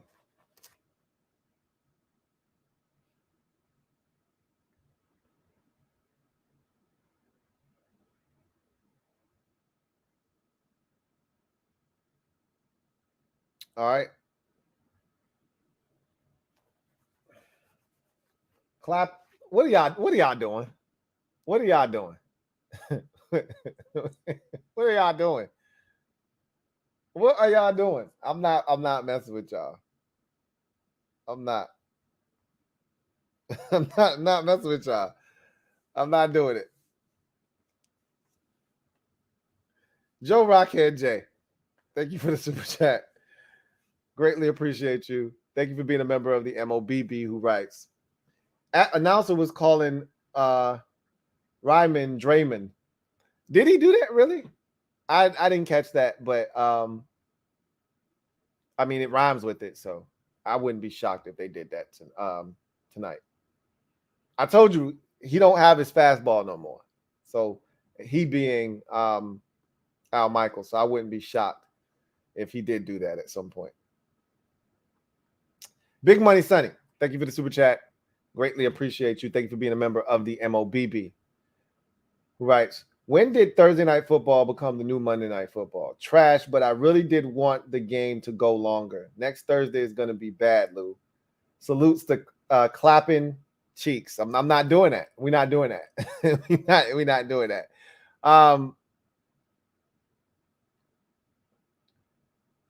There's a chance next week can be worse. I don't think it will be. Somebody's going to score a touchdown next week. I think you're going to see some points scored next week, but I wouldn't be shocked in the slightest if next week is a field goal fest as well. And people are like, really, 2 weeks in a row of this shit? I wouldn't be shocked. That I'm somewhat upset because I'm like, how do you follow that game? How do you follow that game? Again, if you're not a Commanders fan, you're not a Bears fan, and you're in the midst of this shit we watched tonight. You're watching this game, and then they show you next week's game. And they show Commanders with Carson Wentz and Justin Fields and the Bears as next week's game. You're thinking, oh my God, are you serious? That's what we got to watch next week? As you're watching a 9-6 game in the fourth quarter. That's what we got next week? I'm sorry. I'm apologizing in advance. I'm sorry.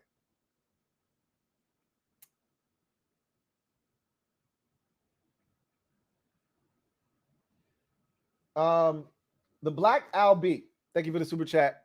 Greatly appreciate you. Who writes, Did Gordon fumble again? He's comical at this point.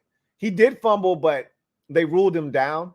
I'm not sure he was down, but it didn't matter. The Broncos recovered it anyway. No, they didn't. The Colts scooped it up, but they ruled it the play dead. They said he was down. Nobody challenged it. So I think he probably was down, but it was close.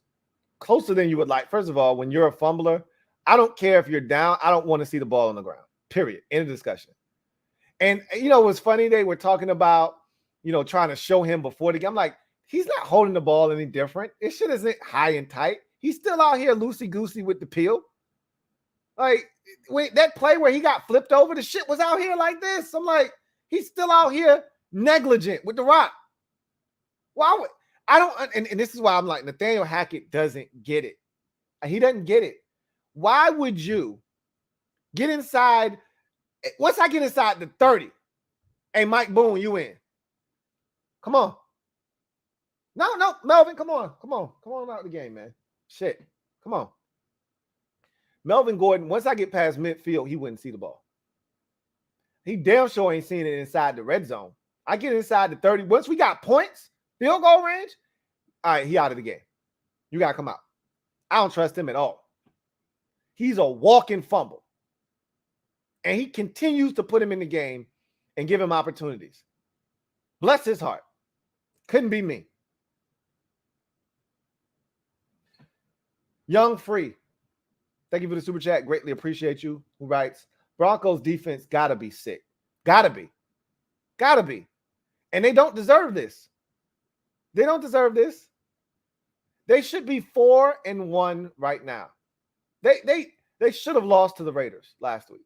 The Raiders earned that game. All right.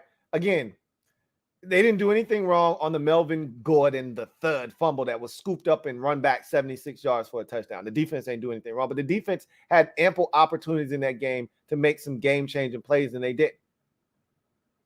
So they got what they deserved last week. But the other 4 games, the defense stood tall. Their backs were strong and broad. Their shoulders were wide. And they should have been able to say we 4-1 right now, defensively. You give up 17 to the Seahawks. You give up 9 to the Texans. You give up 10 to the 49ers. And you give up 12 to the Colts. Should have been 6 to the Colts. If the offense doesn't do something stupid at the end of the game, throwing the football when all you needed was a field goal to go up 6, you're going to win the game 12-6. That offense wasn't scoring a touchdown. Nobody was scoring a touchdown tonight. Just kick the field goal. Yeah, the defense got to be sick.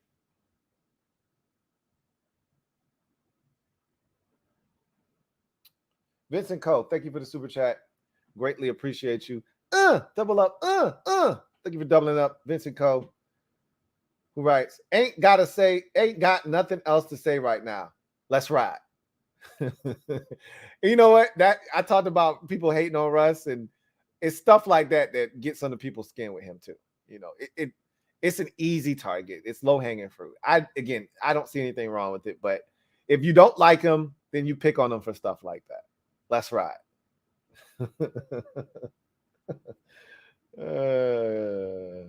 John Cedillo, thank you for the super chat. Greatly appreciate you. John Cedillo, thank you for being a member of the MOBB, writes, hey, Lou, it's crazy to think that Seattle's offense is more efficient than Denver's to this point. It is crazy. And I told you there are a number of things that I was flat out wrong about in this young NFL season. Going into the season, there were a number of things that I was flat out wrong about that are non-Washington Commanders related. I was wrong about them so far as well, obviously. But there were a number of things that I said going into this season that I thought were going to take place and transpire.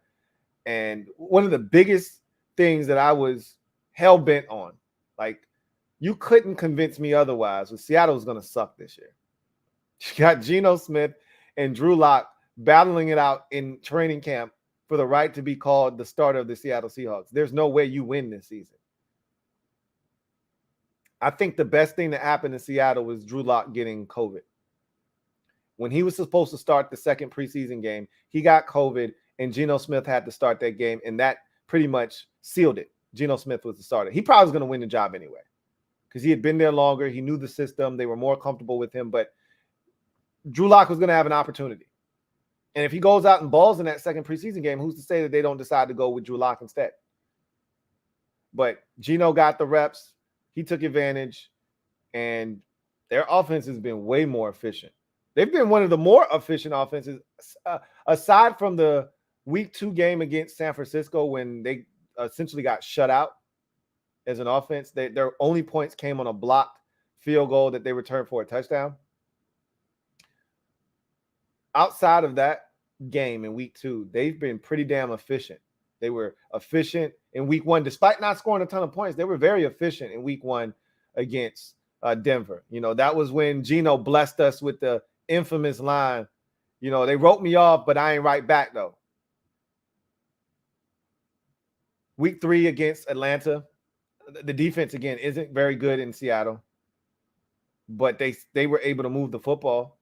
They scored 23 points in that game, if I'm not mistaken, but they lost 31-23, something along those lines. And then Week 4, obviously, they put up 48 points on the road at Detroit. So, yeah, those boys, they motoring over there, you know. And people forget, and I was guilty of this, they got talent on offense. They got talent. They still got DK Metcalf. They still got Tyler Lockett. I still think that D. Eskridge is going to be solid for them. Their tight ends are always quality. They got a couple of dudes that can catch the football. They got a million running backs, but Rashad Penny is playing out of his gourd. They got talent. But that was easy to overlook because you felt like, oh, they don't got no quarterback. It don't matter who they have a receiver. They ain't got no quarterback now. Well, we were wrong. I was wrong. I don't want to put that on y'all.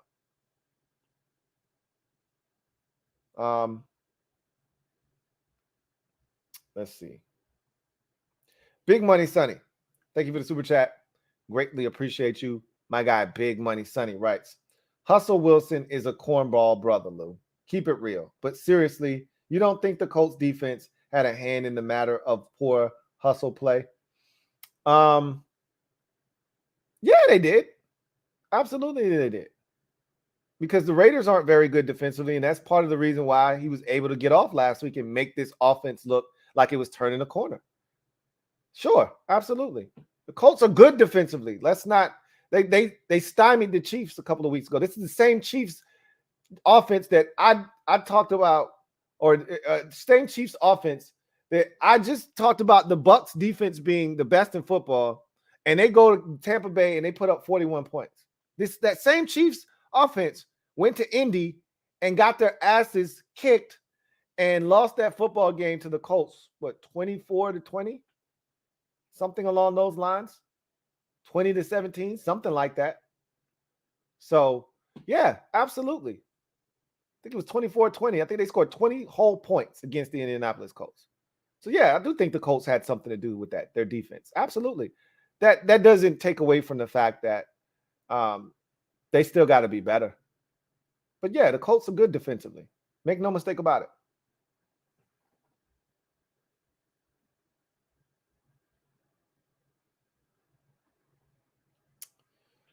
Jonathan Hankey, thank you for the super chat. Greatly appreciate you. Jonathan writes, wow, Lou, can't believe my Colts won tonight. LOL. That makes two of us. I can't. They stole one tonight. I mean, that's got to be a hell of a feeling as a fan. When you after they got that fourth down when he threw it to Eric Saubert over the middle of the football field and they converted, every Colts fan had to be thinking, oh, well, we lost. Game's over now. I thought you lost. I sat in front of my computer. I started getting my graphics and shit together, getting ready for the overtime show. Everybody thought the game was over, you know? And then Nathaniel Hackett did a Nathaniel Hackett thing, and he threw it on 3rd and 5 when all he needed to do was run it one more time. Hell, who's to say that you don't get the first down and now you just take 3 knees and the game's over? But whatever the case may be, even if you only got 1 yard on that run, hell, you could have lost 3 yards on that run. You trot out Brandon McManus, you kick the field goal, you go up 12-6, and that's that. And I forgot about this. They had a field goal blocked in this game. Did the Broncos. Boy, they create ways to lose games. They find ways to be special.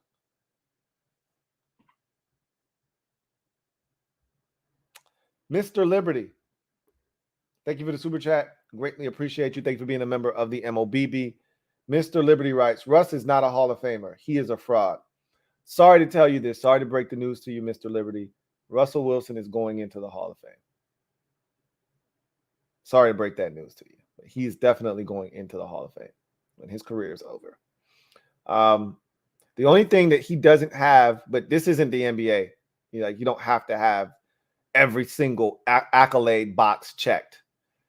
Only thing he doesn't have is the league MVP. And at this point, clearly he's not getting one. I think 2 years ago, he was killing it at the beginning of the season. That was his best chance. And then he fizzled out toward the mid to late portion of the season. He's not going to win a league MVP, but he's done just about everything else you can do other than win a league MVP. So he'll definitely be a Hall of Famer when it's all said and done. John Sims, thank you for the super chat. Greatly appreciate you. John Sims writes, "Sup, Lou? Sup, John? 12 here. Seen this Russ for 3 years. That the RW3 offense. At least Locke is not boring." It's funny. Now you got people talking about Drew Lock, and he was terrible in Denver. And I like Drew Lock, but he was awful in Denver. He might not have been boring because he was throwing interceptions, which you don't want Russ doing. But hey,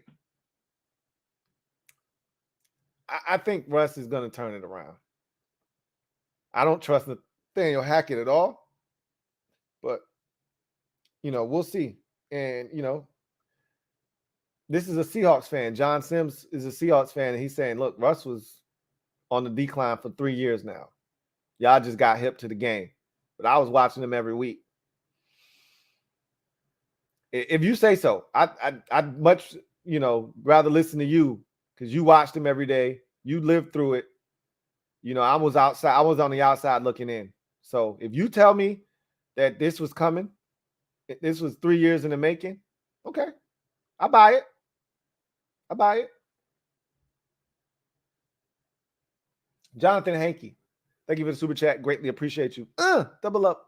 Thank you for doubling up. Who writes, I hope we fire Wright and Ballard after the season. It's going to happen. They're going to get canned. And I like Frank Wright. I don't love him as a head coach, but I like him. I like him as a person. But I think Chris Ballard, he's been fraudulent. He's been the one that has been fooling everybody these last few years, right? Comes in the league, wins GM of the year, is excellent. And, he's doing everything the right way, inherited Andrew Luck. And I'm thinking, man, this Chris Ballard, man, this dude is impressive. And I remember falling for the banana in the tailpipe with him. The minute, it's so easy to be a great GM when you have a quarterback. The minute he had to go find his own quarterback, you started to see the real Chris Ballard. Man is scared to death to go find a quarterback. So they keep drafting dudes like Jacob Eason and Sam Ellinger in the third and fourth and fifth rounds of drafts, so that he doesn't get. He's a coward, is what Chris Ballard is. He's a coward. So you go out and get a veteran quarterback because you think you're ready to win now. You don't want to hit the reset button with a young fella. So you go out and you get Phillip Rivers. Then you trade for Carson Wentz. Then you go get Matt Ryan because you're scared to go get a quarterback. You're scared to go find one in the draft. He's been terrible at drafting receivers. What was the kid's name from Northern Iowa that you drafted? Well, I was like, Darius Fountain? What are you doing, man? What are you doing? You don't need Darius Fountain. You need a stud. What are you doing? They kept bringing T.Y. Hilton back, even though he had already shown you his body was breaking down. They drafted the Ohio State kid. Couldn't stay healthy to save his life the first couple of years. He was out there tonight. Didn't do much. He did recover a big fumble, though. Alec Pierce got, ball poked out, and he was Johnny on the spot. That could have been a big play. All in all, he's done some good things defensively, but Chris Ballard he's been fraudulent. He's pulled the wool over a lot of people's eyes. That shit's over now. And I think him, and unfortunately, Frank Reich's going to get caught up. Because Frank Reich, I'm going to just tell you straight up, he didn't want Carson Wentz gone. He believed in Wentz. And when Wentz got traded, he said, I still believe Carson Wentz can be a top 10 quarterback in this league. He didn't want Carson Wentz gone. He went along. He was go along to get along, because if he wanted to keep his job, he had to do whatever Irsay said. And Ballard was going to do whatever Irsay said, because Ballard was trying to keep his job.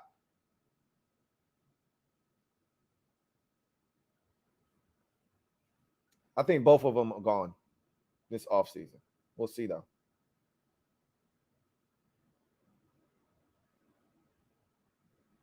Red Wings 01. Thank you for the super chat. Greatly appreciate you. Red Wings 01 writes, people need to chill. Russ is a Hall of Famer, and I think he still has plenty of gas left. I just think he's plateaued and maybe entering the downswing. There's no doubt that he's a Hall of Famer. Red Wings 01. There is zero doubt. Okay. Again, if you don't like Russ, then you'll say something like that, but there is no merit to that whatsoever. He's a Hall of Fame player. Right? If he retired right now, he's a Hall of Fame player. First ballot, too. But that said, I, too, agree with you. I think there's gas left. I don't think he's done by any stretch of the imagination. But what I am telling you, I know you didn't watch tonight's game, but I'm telling you, he did not look good tonight at all. Now, he was under duress. His offensive line did not protect him well. He was panicking back there, and he made some poor decisions. He threw a moon ball up when they were in field goal range. He throws a moon ball up that gets picked off, that took point. Like, when you go back and you tally up all the destructive shit the Broncos did tonight, they deserve to lose this game. They should have won this game easily. Even if they kicked 6 field goals. They got 1 field goal blocked. Russ threw a dumb pick when they had another field goal already in the bag on a 3rd down. They threw the stupid pick in the end zone late. That worst case scenario they should have kicked. They should have had 18 points tonight. And they would have won the game comfortably.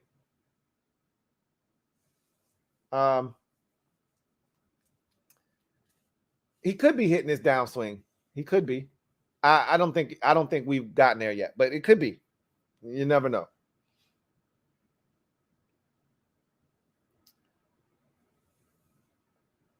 My guy Luck posing as Miss Perry. Thank you for the super chat. Greatly appreciate you. Who writes, under 46.5, I'm throwing the challenge flag. You go ahead. Hey, those are some of the funniest commercials, by the way. Like, that's a Super Bowl commercial. Those progressive commercials where you throw the challenge flag. I wish we had those in real life. There are so many instances where my wife says something, doesn't remember she said it, or is trying to make me seem like I'm crazy, and I remember the conversation to a T. And I'm like, man, we need somebody walking around with a camera so we can play it back, what you said. Because you wrong as hell right now. You could throw the challenge flag, but you didn't get me. Literally, I read your comment, and then I said, who? And then I said, dude, it's Luck. You're not getting me. If you got me, I'm asking who, and then I'm going down to the next super chat to see what the answer is. Like I did the first 2 times you got me. Fool me once, shame on me. Fool me twice, shame on you. All right? No, fool me once, shame on you. Fool me twice, shame on me. You won't get me a 3rd time. So you can pull out the challenge flag, but you're going to lose the challenge. Okay? I read you your rights already. Okay?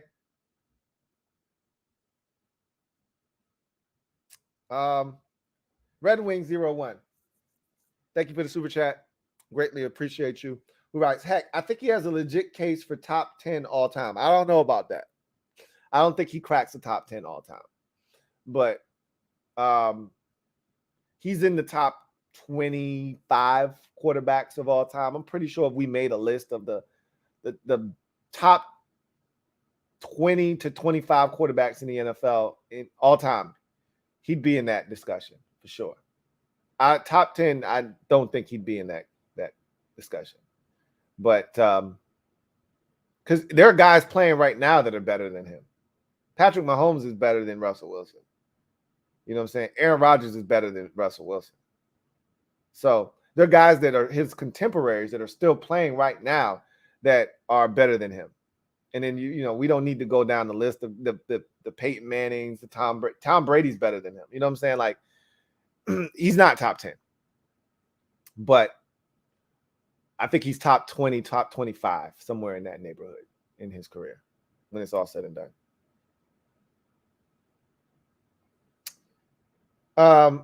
Miss Perry 412. This is the real Miss Perry here. Thank you for the super chat. Greatly appreciate you. Who writes, Lou not getting got. Hit the like button, subscribe, and click the notification bell. Notice there's not 15 cherries. Maybe she'll drop a cherry or two every now and again, but it's not 15 cherries at the end. Thank you. I'm not getting got. Okay. It's not happening, bro. I'm all over it. Okay. I'm on to your shit. I'm on to your shenanigans, but you're clever. You're very clever. I'll give you that. You're very clever.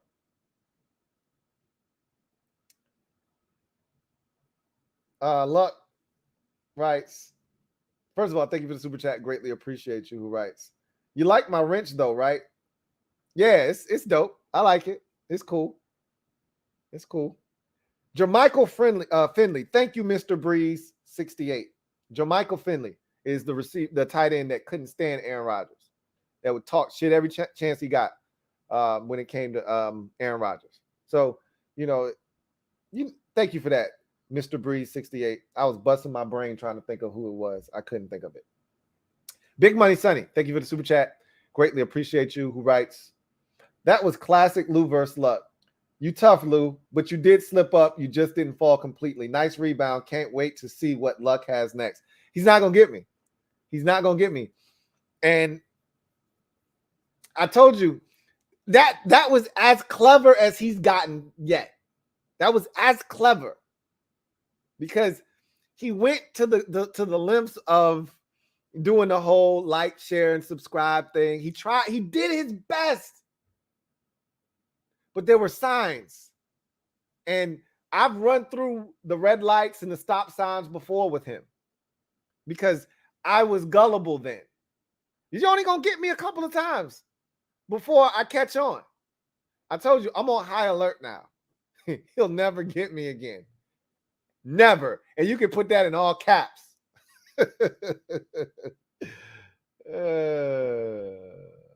Big Money Sonny. Thank you for the super chat. Greatly appreciate you. Who writes, to be real, he's a cornball, but he seems genuine and he's got a banging lady and a ton of money and success. We should all stop hating. He may be a cornball. Okay. That may be the case. I don't look at him as a cornball. I just think he's a genuine dude that because he's not out here, doing the things that people deem to be cool, he's labeled as a cornball. I think, again, everything you just said about him is true other than the cornball statement. I don't agree with that, but you should be striving to attain what he has. He's got everything you look for, I don't know how healthy his marriage is or anything. People, they put out there what they want you to see. But like you said, he's got a great career. He's got a ton of money. He's got a wife that a lot of people love to look at. He's got a beautiful family, blended family. It's a really nice situation for him. Like he's a good dude, man. Does a lot of charitable work. I think he's a good dude. I just think I liken him to Tim Tebow in the sense that when you put off this image of being perfect, and I don't think that's his intent to be perfect. Everybody looks to put their best foot forward.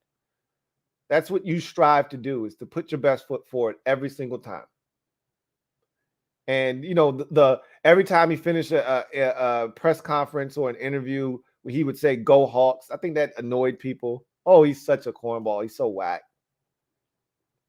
Russell Wilson can dance. There's a lot of things people don't know and don't give him credit for. There was a Sierra video they put out, and Russ was back there getting it. Giving it. So I was like, shit, Russ. Like, people just don't like giving Russ credit for whatever reason. And again, all I can say is I think he's a good dude. Similar to Tim Tebow. Everybody kept waiting for Tim Tebow to slip up. They wanted some dirt on him. He can't be this perfect. I think that's the problem with Russ. Honestly.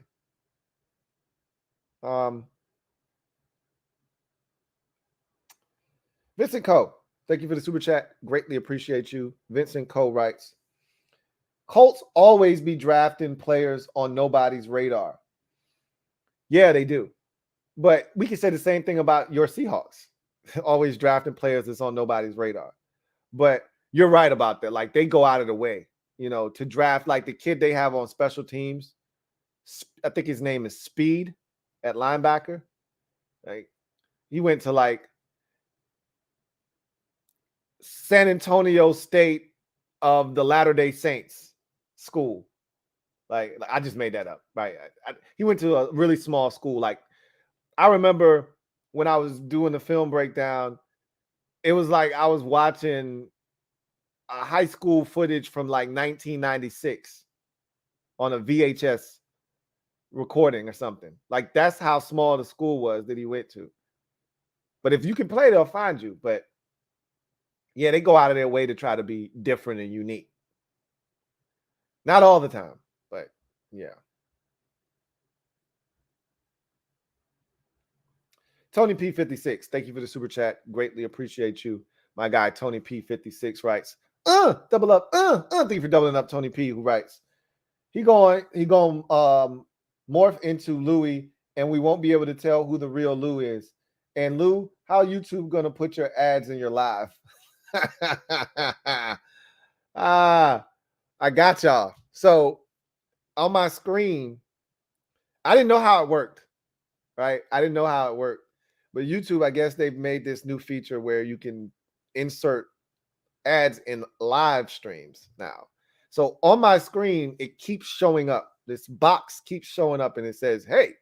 And I never read it. It was just like, it just had closed at the corner. But it described what the little box was for. And I would just click close, like, get this shit off my screen. I can't see. Get it off my screen. But it keeps popping up. So finally, I read it, and it said you can add ads to earn more revenue in your live stream. I said, oh, really? So I clicked it. I didn't know what it did. I thought it was going to just put like one of those little small ads at the bottom. I didn't think it would like actually, you know, cut out the video and stop it. And you're sitting there listening to me, and then all of us, I don't know if this is what happened or not. What my assumption is, you know how you'll be watching a video on YouTube and they'll just put a little ad right at the bottom. And it's only annoying if you're like watching a college football game or something like that, and it's covering up the score. You're like, man, get this shit out of here, right? And so you click the little X in the corner. I thought it was going to do one of those. You know, I didn't think it would actually stop the video, insert an entire ad for like vegan soap, you know, and then you have to wait 5 to 10 seconds before you could get rid of it and skip it and go back to the video. I didn't know what it would do, but I damn sure clicked it. So you super chatted me, tells me that it probably stopped the video. It probably stopped the video. I probably won't do that too many more times. Maybe I will. Maybe I won't. Tony P56, thank you for the super chat. Greatly appreciate you, writes, what a great defensive game. I don't know if you're being facetious or if you're serious. The defenses were playing tonight, that's for sure, but there was also some bad offense in here too. It was a little bit of both. It was a little bit of both. King of the North. Thank you for the super chat. Greatly appreciate you, King of the North. Thank you for being a member of the MOBB. Writes, at least Amazon Thursday Night Football has some shootout potential next Thursday. Oh, wait. If we beat the Titans, we will beat the Bears. I'm just telling you, one at a time. I'm not looking forward to Thursday. I'm fixated on Sunday. All right. I don't want to be 1-4 taking on the Bears next week. I'd like to get a win and then have a chance to get back to 500 versus the Bears. Do you know how much different the season is going to feel if we're able to beat the Titans, then beat the Bears, and then you got that whole Sunday, that whole rest of the week? Do you know what Victory Friday will feel like? Do you know what Victory Saturday will feel like? And do you know what Sunday will feel like when you get to go old school?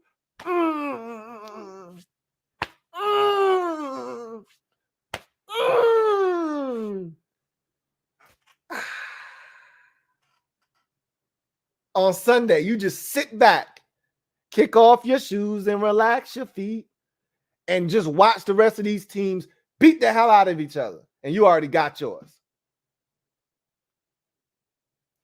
That's what I want, man. So bad to be 3-3, winners of 2 straight, chilling on Sunday, watching everybody else beat the shit out of each other. Somehow, some way, we're going to manage to F this up, though, in typical Commanders fashion. But that's the hope. But you can't get to 3-3 without getting to 2-3 first. So we got to beat the Titans first. That's not an easy feat, by the way. And again, I've got a lot to say about that, and we'll talk about it tomorrow. So we will see. Let's see. Joe Rockhead K. so not Joe Rockhead J, Joe Rockhead K. Okay. But again, this is what I'm talking about. This is the chameleon. This is Mystique, known as Luck. Gotta stay on your toes, cuz you never know. Oh, trust me, I'm on it. I'm definitely on it. Oh man. Joe Rockhead J. It's a K, not a J, Lou. Of course. Of course. I'm all over it, man. Again, I'm cautious on everybody now because the first time it happened to me, I didn't even know it happened. Okay. I told y'all what happened already. But just to reiterate, my guy Derek B. Somebody, it might have been Luck for all I know. Now that I know Luck is doing this shit, it might have been Luck posting this Derek B. But some rando, acted as if they were Derek B. And I'm talking and I'm thinking I'm talking to Derek B. And I'm over here, I'm going at it with Derek B. And me and Derek B, we have these discussions. You know what I'm saying? We go at it. We have discussions all the time and we don't always agree. And so I thought this was another one of our, back and forth discussions. And Derek B's like, he wasn't there that night. And so he watched the playback and then he DM'd me like, bro, that wasn't me. I'm like, are you serious? No way. So I went back and I looked and sure enough, it wasn't him. And he's like, no, that wasn't me, man. I was like, I got to be careful, man. I'm out here getting got in these streets, man. So, yeah. I gotta definitely stay on my toes. Joe Rockhead J, thank you for the super chat. Greatly appreciate you. My guy Joe Rockhead J writes, there's some frauds in this house. There's some frauds in this house. If you see them, point them out. If you see them, point them out. Yeah, there's some frauds in this house. And we know. And all of y'all know now, Luck he's lurking. All right. So protect your shit. Protect your thumbnails.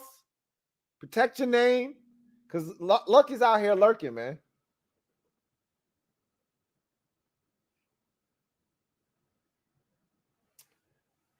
Yeah, this ain't Alex. Alex left a long time ago. Y'all ran Alex out of the dang on chat. Shame on y'all. And Alex is not a member. So again, you got to if you're gonna shift and morph, you got to be smart about how you do it. Okay. Alex, which is Luck, he says, it's okay, Lou. You can read it sometimes. I like it. Yeah, right. He would never say any foolishness like that.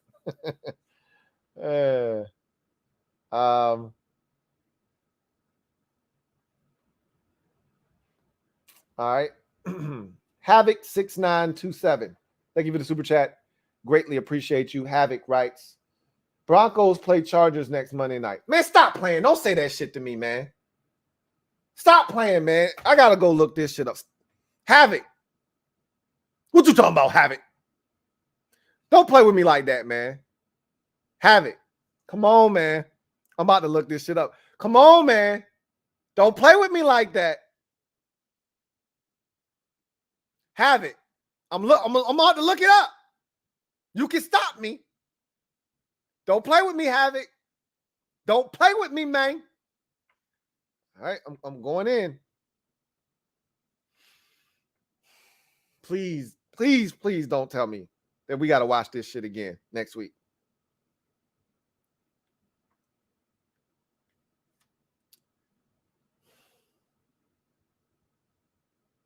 Oh, my God. Oh, my God. Are you kidding me? You got to be kidding me. Are you serious? What in the world? What are they trying to do to us? Now, clearly, the schedule makers had no idea the Broncos were going to be ass. None.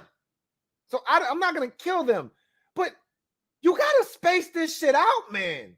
Even if they were really good. I don't want to watch the Broncos 4 times in the first 6 weeks. Are you serious? Who does? They've never even done this with Tom Brady. They've never done this with Patrick Mahomes. Why are you doing this for Russell Wilson and the Denver Broncos? 4 times in 6 weeks? You got to be out of your damn mind. And now they suck. Oh, my God. Why? Why? Why?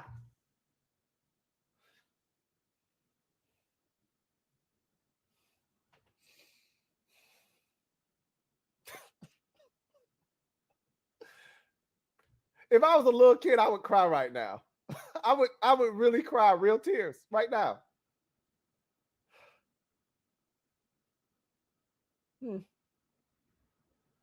I feel defeated. I really, truly do. That one hurt. That shit hurt. I knew it would be an AFC West team the next time they were on. I was just hoping it would be later in the season and they could get their asses flexed out. The Chargers aren't a bad opponent. Maybe, a rising tide lifts all ships. I'm hoping that Justin Herbert and that Chargers offense is good enough to force the Broncos to have to score some damn points. But the way this Broncos defense is humming, they might pull the damn Chargers down to their level and this shit could get ugly, man. I'm hoping that Keenan Allen is back next week and those boys are ready to score some points. Whether the Broncos want to or not, if the Chargers score points, it's fine by me. Jeez Louise. Unbelievable. 4 times in 6 weeks? You got to be kidding me. Who does that? Red Wing 01, thank you for the super chat. Greatly appreciate you. Who writes? All right, you say he ain't top 10. Well, this is my list. Brady 1, Peyton 2, A-Rod 3, Breeze 4, Mahomes 5, Marino 6, Young 7, Montana 8, Favre 9, Elway 10, Russ 11, Staubach 12, Unitas 13. Disagree? Yeah, I do. And there are other quarterbacks that I would probably put if I sat down and hammered out a list. There's no way on my list. There's no way Dan Marino. Drew Brees is ahead of Dan Marino. Not on my list. And Brees is a hell of a quarterback. He's set a ton of NFL records, but I got Marino ahead of him. Mahomes is still going to go up, but again, he's at 5. I don't have a problem with that now. But by the time his career is over, he's probably going to be closer to number 1 than he is 5. I don't have that big of a problem with your list, however. Breeze would be much further back for me. And when I say much further back, he's still in the top 10. I wouldn't have him over some of these guys that you have him over. Definitely, I take Mahomes over Breeze right now already. I take Marino over him. I probably would take Steve Young over Drew Brees. And then I think I would put I probably put Montana ahead of him too. But you know what's crazy about Montana is his stats really aren't all that great, Joe Montana's. But boy, is he a winner. You know, he's the Michael Jordan of the NFL in terms of going to 4 Super Bowls and being 4-0. And Jordan, you know, went to 6 finals and was 6-0 in the finals. So I think just off the strength of that, you probably got to Breeze can't be ahead of any of these guys. I think Breeze is probably ahead of Favre. I would agree with you there. I think I would put Breeze at 8. And I think Elway is a lot higher than 10 as well. I got Elway way up that list. And then there's guys like Troy Aikman that's not on the list that I think you have to consider. There are other quarterbacks that I'm not even thinking about right now that if I sat down, hammered out a list that you'd have to put up here. There are guys like Warren Moon. I don't think Russell Wilson is better than Warren Moon. Like there's a lot of guys that I would put ahead of Russell Wilson. There's Jim Kelly. I mean, there's a lot of quarterbacks, man. Jim Kelly went to 4 straight Super Bowls, dude. Like, he was a bad boy, was Jim Kelly. So, Russ isn't in the top. He's not even in the top 15. Like I said, top 20, top 25, absolutely. Not in the top 10, not in the top 15 for me. But again, I would have to sit down and hammer out a list. But you got a lot of guys in here that would be in that top 15 list. I don't think Russell Wilson is one of them, though.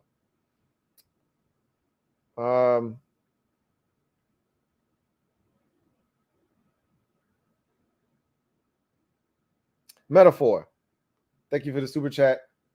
Greatly appreciate you. Who writes, watch out for the Metator. I'm all over it. One little letter here, one subtle change there. The M on the Metaphor is flipped backwards and it's mirrored. I'm looking out for all the shit, man. All of it. Big Money Sonny, thank you for the super chat. Greatly appreciate you, my guy. Big Money Sonny writes, Lou, when Luck got you the first time, he played the clips in the Cherry Squad. It was hilarious. We still replay. Game on, brother. Game on, Luck. Look, that's what I said. I know he be frying me up. You know how I know? Because when he gets Rio, he comes to my chats and he's frying Rio up. I got Rio's ass. So I know he was over there talking shit. Like, I got Lou's ass. Look, So I know y'all be frying me up. So it ain't happening again. Y'all going to have to keep replaying those old clips because there will be no new clips. Okay? I'm going to treat y'all like Washington treats us as fans. We ain't giving y'all no new memories. Keep talking about 1991. Keep talking about 87. Keep talking about 82. And for y'all young fans, keep talking about 2005 and 2012. We ain't giving y'all no new shit to talk about. That's how I'm going to treat y'all. I ain't giving y'all no more new memories to talk about. Talk about the old shit. Replay that over and over again. Tony P56. Thank you for the super chat. Greatly appreciate you. Who writes, it cuts live for an ad. I'd like to file a complaint. All right. All right. I promise I won't do it anymore. I won't personally do it. Okay. I won't hit. So all I have to do is hit this button right here. I won't do it no more. I promise. That's the last time. I won't do it no more. All right. I didn't know what it did. Now that you've informed me of what it does, I won't do it anymore. But that is extra money I could be making. But I've watched live streams before, and that's gotta suck. You're in the middle of a live stream. It sucks when it's a regular video, but at least it's coming. You don't expect that in a live stream. So, anyway, I digress. Vincent Coe, thank you for the super chat. Greatly appreciate you. Vincent Coe writes, Havoc, stop playing with him, please. I'm for real. He's not playing, man. That shit is next week, 8:15 on ESPN, man. Chargers hosting the Broncos. He's not. You can't make this shit up, man. You can't make it up. I am beside myself right now. And I remember when we did the schedules, and I did every single team schedule and a prediction for every single team. I remember saying, damn, the NFL front-loaded a bunch of these Broncos primetime games. I thought it was 3. I did not think it was 4 of them this early in the season. This is unreal. Like I said, we've seen prime Brady. We've seen prime Peyton. We've seen prime Rodgers. Never have we seen a team play 4 primetime games in the first 6 weeks. We've seen 3 in the first 5 weeks. We've seen 3 in the first 6 weeks. We've probably even seen 3 out of the first 4 weeks, which is not uncommon. But 4 in the first 6 weeks? I don't think I've ever seen that. And then somebody be like, well, actually, Louie T, the New England Patriots in 2017 had 4 primetime games in the first 5 weeks. That would be just my luck. But this shit is not normal. I'm just going to say that. Tony P56. Thank you for the super chat. Greatly appreciate you. Who writes, hide your wife, hide your kids, protect your neck. Luck. Hey, it's not safe out here in these streets, man, with Luck lurking around. It's not safe.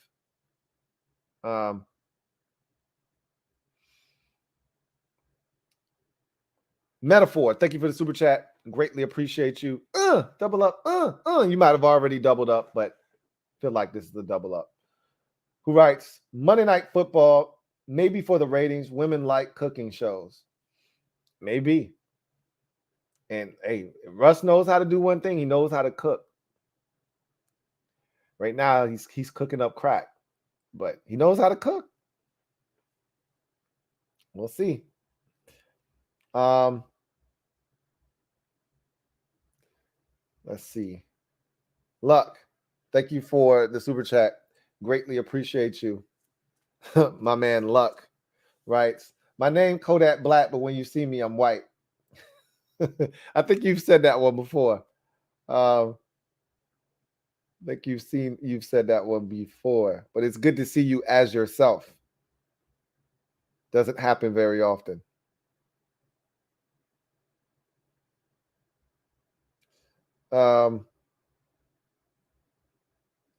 Daryl, thank you for the super chat. Greatly appreciate you. My guy Daryl writes, and they got a London game and another night game against the Chiefs. I knew they were going to have one against the Chiefs. It would not have been right had they not had a game against the Chiefs on primetime television. I'm going to need them to flex that one. And the problem is, because it's the Chiefs, it's probably not going to get flexed unless the Broncos absolutely suck ass. And the likelihood is they're not. That defense is too good. They're probably going to end up being, a solid team. And the Chiefs are going to be good, and the Chiefs are a marquee draw for the NFL. They're probably going to play the game regardless, even if it's in week 13. They're not going to get rid of the Chiefs more likely than not. I can bypass the London game. That's not you. I'm going to watch it. I don't turn down football. I don't turn down opportunities to watch football. But if I didn't want London, if I wanted to stay in and sleep in, which I can't because we got the Twins. So I'm already up. I might as well watch the game. But if I had a chance to sleep in and I decided I'm good on that, I'll watch it in a condensed form. Then I could do that with the London game. Can't do that with a primetime game, obviously. So, yikes. So you're telling me that technically they got 6 games because that London game, it's not a primetime game, but for all intents and purposes, it's treated as such. Unless it's one of those games. They've had games in London where they've played them during the 1 o'clock hour before. So unless it's one of those games, and I don't know the time difference over there, but there have been games over in London where they've been played at the 1 o'clock hour with the rest of the games. Maybe that's one of those games. If it's played at 9 in the morning, then that's like 6 games for them. Like they overdid it with Russ and company.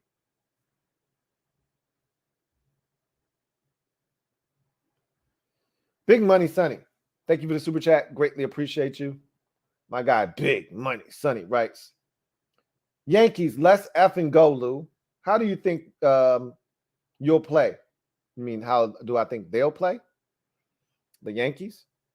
I'm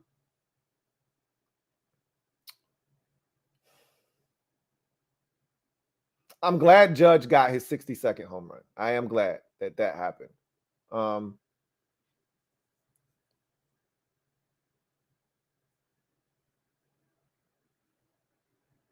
almost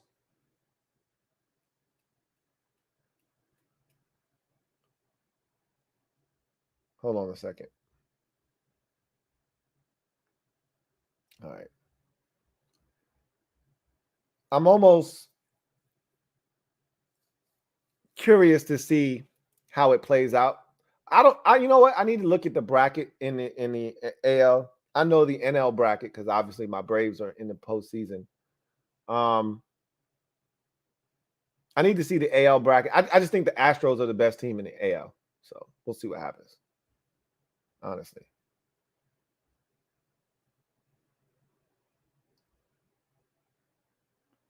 But I'm glad Luck got his 60-second. And the Yankees are good. And for a stretch here, they, during the season, they were the best team in baseball. But I don't think they're better than the Astros, and they had trouble with them in the regular season. So till they climb that mountain, I think they could be in some trouble there. Ethan Dykes, thank you for the super chat. Greatly appreciate you. Ethan writes, just want to say I had a blast in the chat tonight. Shout out to you and the mob, especially Luck. He scares me. You've built something special here, Lou. Thank you. I appreciate that, Ethan. And that's one thing I can say is we have built something special here.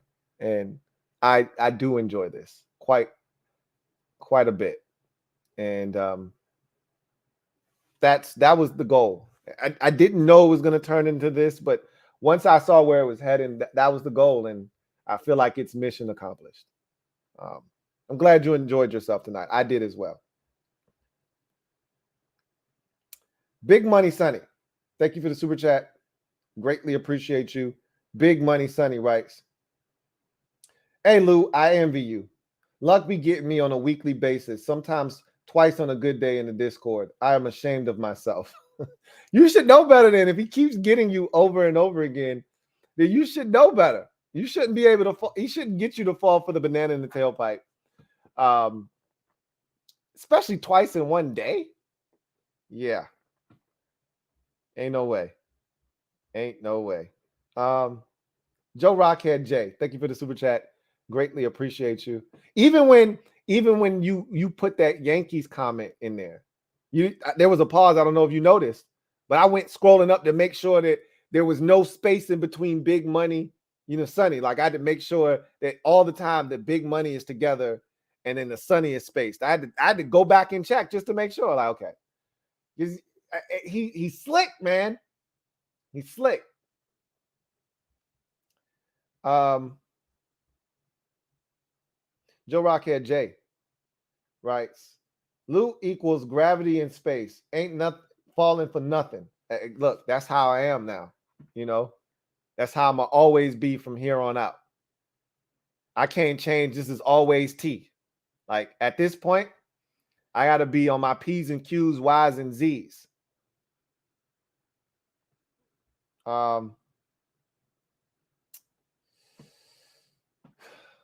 Who?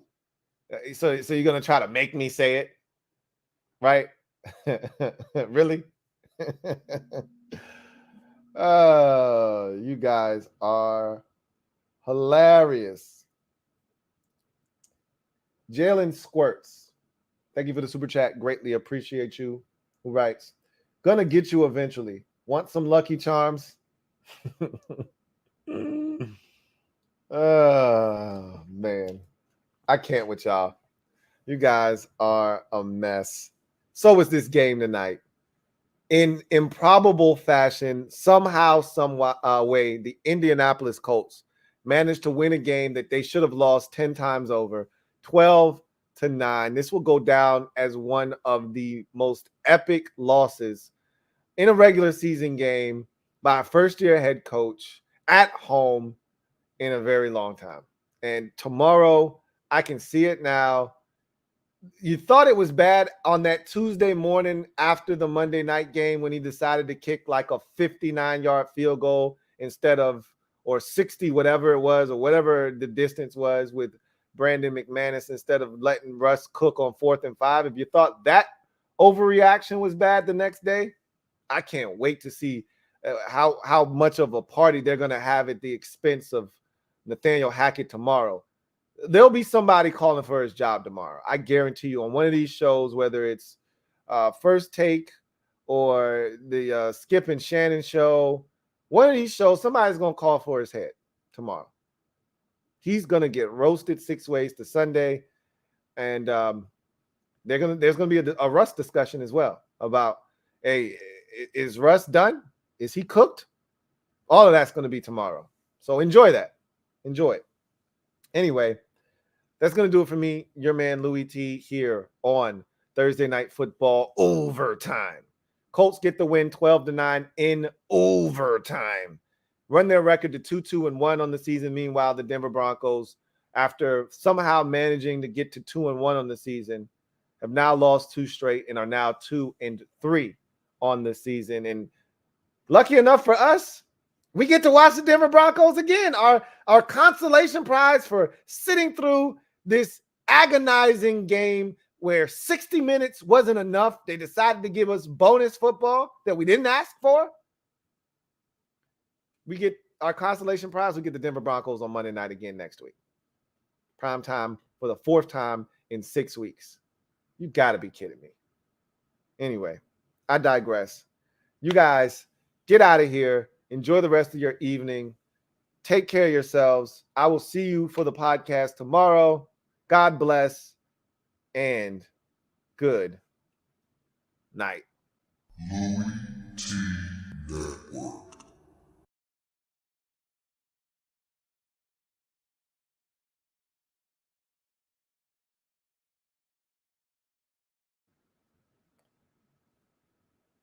One more ad.